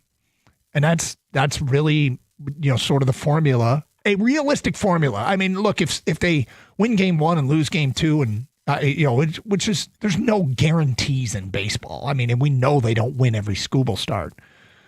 But when you start talking about reasonable formulas, it's 2 Scooble wins and find another win in a bullpen game, a Mize start, and a Flaherty start. And Mize and Flaherty, we both got Mize ain't going to be tired. And probably Flaherty won't either. This was it's crazy because if you watched all the games, like there was criticism of Hinch taking out Casey Mize in game 2. But, I'm watching all these series. Managers are yanking pitchers and going to their bullpens quickly. That's everybody. Yeah. And so it's not unusual to see this in the postseason. It sure was. The 7th inning, how many people were like, oh my God, thank you. And there's probably a lot of about times. It's been a long time. But when Wencel Perez, who was moved up in the order, was hitting a situation and was 0 for the series, yanked that ball down the right field line, I bet a lot of people around Detroit jumped up and dropped some F-bombs. Dude, followed by yesterday afternoon was a receipt game. It was not for fans because I think it was a game where the Tigers as a whole, as a team, from a manager on down, showed the receipt to the fans and the doubters and everything else. Right? It was okay. You're gonna be yelling at me about who's hitting where. I'm gonna shake up the lineup. I'm not shaking up the players. I'm shaking up the lineup. I'm going with these 9 guys. And you know what else I'm going to do? I'm not going to go to the bench. Not once when it comes to the lineup. These guys are going to deliver. And those guys did deliver. Riley Green. Okay, you guys yelling at me. All I do is strike out. Fair enough. I'll go 2 for 5 and not strike out. How you like them apples? Hey, Dylan Dingler, I'm getting called out. Okay, fine. I'm going to go over the fence and give us the lead finally.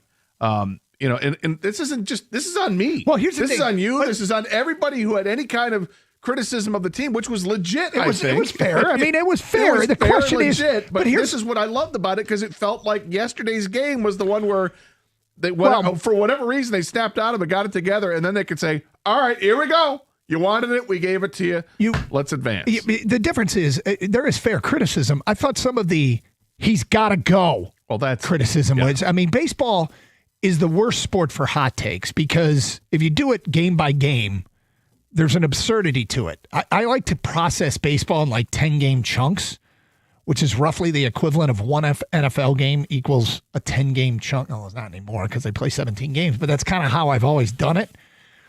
And because if you do it game to game, there's too much variability. There's too much variation. And just think about the difference between game 2 and game 3. My God. And I think there was a GOAT in this series. And we will get to that because huge part of winning it. Huge part of winning it.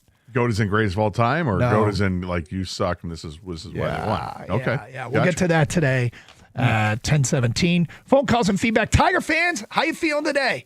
And how you feeling about the Seattle series?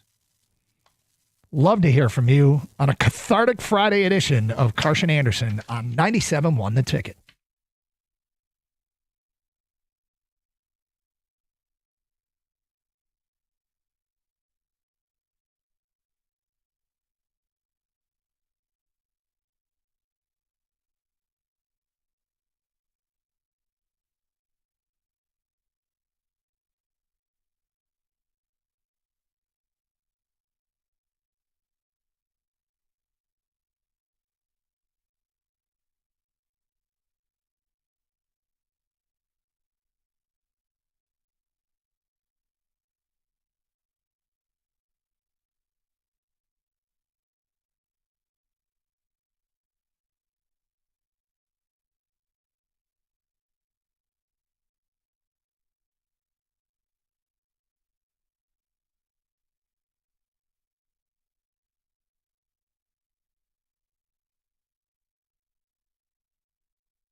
Okay. And that celebration, the Detroit Tigers tweeted out a slow-mo video of Will Vest on the last out. Will Vest, who's was a stud in this series. Will Vest's celebration was one of my favorite. Like he looked like when he jumped in the air, he could dunk a basketball. He was so fired up. And the play he made, shortstop, so maybe he could. Well, there you go. And then we saw that shortstop arm when he had to go chase that ball down, and we can get into the nuance of that play. And there was a lot going on. Missed the glove. Well, Bobby Scales said something really interesting post game, but again, we'll get into it a little bit later on. All right, I think there's a clear GOAT in this series. All right, you wrote a name down. I did, and a reason. All right, I don't think the Tigers win this series without getting Jose Ramirez out on the base pass 3 separate times. That's right. I totally forgot. Okay, so I put down Jose Ramirez. Okay. And my reason was looking back and slowing down on the one play. Yeah. Because it clearly cost him. But I totally forgot that Dylan Dingler had an amazing throw. Javi Baez had Javi Baez, as King pointed out in the text thread, was elite tag skills to get him out there. And I'm trying to remember what the third one was on the base pass. He got picked off third in game 1. Remember the ground ball back to Vest? Oh, right. Yeah. Yeah. Jose Ramirez Vest chased him down. Yeah. Had 3 outs on the base pass. One, when they really had the Tigers in jail in game 1 in a tie game runner on third, and he gets the ground ball, doesn't get past Vest, and Vest chases him down. 2 is the caught stealing, which ended a rally in a 1-1 game when Cleveland really was building momentum. 3 was getting thrown out at second when he lollygagged it for a second down there and Vest gunned him down. He looked back twice and lollygagged once. I mean, I don't think they win the series without those 3 outs. 1 was a real problem, runner on third, nobody out. Now it was 1 out when he got tagged out. The other 2 killed scoring opportunities in what at the time was a series where runs were at a premium. No, you're right. I mean, to point out, I just went with the obvious, and then you filter in the other 2 that really make the case against Jose Ramirez. Mm-hmm. Now, who's a great player. Yeah, don't get me wrong. He's a great player. If you're a Guardians fan, you're upset with that, but I think you also know there's no way you get to this point without Jose Ramirez. So in this series, is he the GOAT of the series and not greatest of all time, but is he the GOAT? The reason that they lost? He might be number 1. There's a second one that I would offer a little bit, but it's only for the one game, and that was with yesterday. And I'll give it to the manager, Stephen Vogt. Putting Hunter Gaddis in the game after he had thrown 19 pitches the day before and 20 pitches the day before that, you're going to go a third straight outing with Hunter Gaddis? I get, hey, all hands on deck. Yep. But what Hunter Gaddis did was come in there, give up 3 hits, 2 runs, and a walk, and retired 1 batter. And, yeah, that's kind of like the difference in the game there. It was a horrible decision. And then, I mean, they got away with Cade Smith in the 9th inning, which I was amazed that he's coming out to pitch after all the pitches he had thrown. But, Vogt was trying to push all those buttons, taking Ciccone out in the 3rd inning. Well, a lot of that happens in the postseason. He relied on his bullpen, and he, what do you, 7 relievers? And Cantillo never found the strike zone. No, he didn't. And that was another thing, another nuance of the game was trying to navigate what the hell the strike zone was. Yeah. Hey, bottom rail, is that a strike? No. Hey, bottom rail, is that a strike? Yes. Hey, inner half, is that a strike? No. Hey, inner half, is that a strike? Well, yeah. I mean, it was all over the place. And I felt bad for the hitters on both sides because trying to adjust to that was a nightmare. But nonetheless, you have to endure it. It was awful for both teams. And the game ends up in the Tigers' favor 6-3. And the Tigers and A.J. Hinch were able to push the buttons better than Vogt and the Guardians. Let's go to Gary on a cell. You're on 97.1 The Ticket. What's up, Gary? Good morning, guys. How are you? Okay. Doing great, Gary. Yeah, great. Yeah, I think you're totally right there, Doug, when you're saying about how, keeping Ramirez in check because he's their go-to guy. But, the other guy is Kwan. I mean, even though he did hit well, He's the guy that scares me because if he gets on base, obviously that gives him a chance to get. He's got good speed, but the thing is, weren't you guys just like really frustrated with all the runners they were stranding, especially the one game? Oh yeah, God, yes. Of course. I mean, yeah, and the game 2 was ridiculous. But I mean, you're like, God, what takes you guys, to get a hit here? Because you got guys on base. So yeah, that's and then it continued. It continued at the beginning of Game 3, where they strand a couple, and you're just like, oh my God. And then they started to chip away at that, and then the numbers looked good at the end. But as far as Kwan's concerned, he was 2 for 12 in this series with no walks. You're right. And hey man, but he always seems like a president. He is such a good player. He's a great player. He does everything right. Kang and I were talking about it right before the show.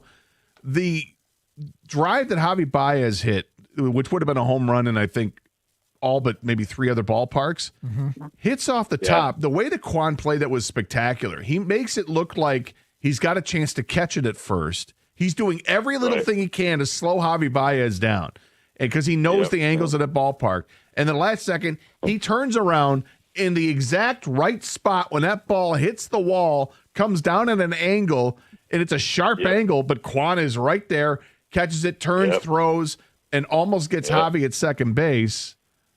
And it's just, he's amazing. He's an amazing player with the little things. Gary, thank you for the phone call. Tiger fans, how you feeling about yesterday? And how do you feel about this Seattle series? 248-539-9797. Love to hear from you on this Friday. We'll talk some Lions later on, some college football throughout the show as well. Our picks coming up at 1:40, and the Birchie Kid live from Allen Park, the latest on the Lions at 12:30. It occurred to me yesterday that we've seen the Tigers, a team like the Tigers before. The Detroit Tigers are kind of the Iowa football of Major League Baseball. Iowa football, like they're trying to win every game 10-7 because they can't score offensively. And the Tigers are it's not like they want to not score offensively. It's just the way that they are winning is the Iowa football of Major League Baseball. I hope they can change that around. Because what if the whole postseason is like 2-1 and 3-2 and runners left on base but getting good pitching? That'll be maddening, but I don't know. I think we know what it's like to be an Iowa football fan now. I don't. Okay, you don't like the comparison? No, I don't. I will push back. Not to the face, but I will push back. I think that when you look at this team, I mean, it's one of the better offenses in baseball throughout the entire season. You get into the post, limping in. Yes, have they limped in? Sure, but I have to look at the totality. Iowa, from game 1 to playoff game or whatever, or bowl game, are the same team. Yeah, well, I'm talking about right now. They're the Iowa football. I can't compartmentalize it to just right now. I hope they can return all the way to what they were. I don't. One inning doesn't signify that to me, but 248-539-9797. More of your phone calls and feedback coming up. It is Carson Anderson here on 97.1.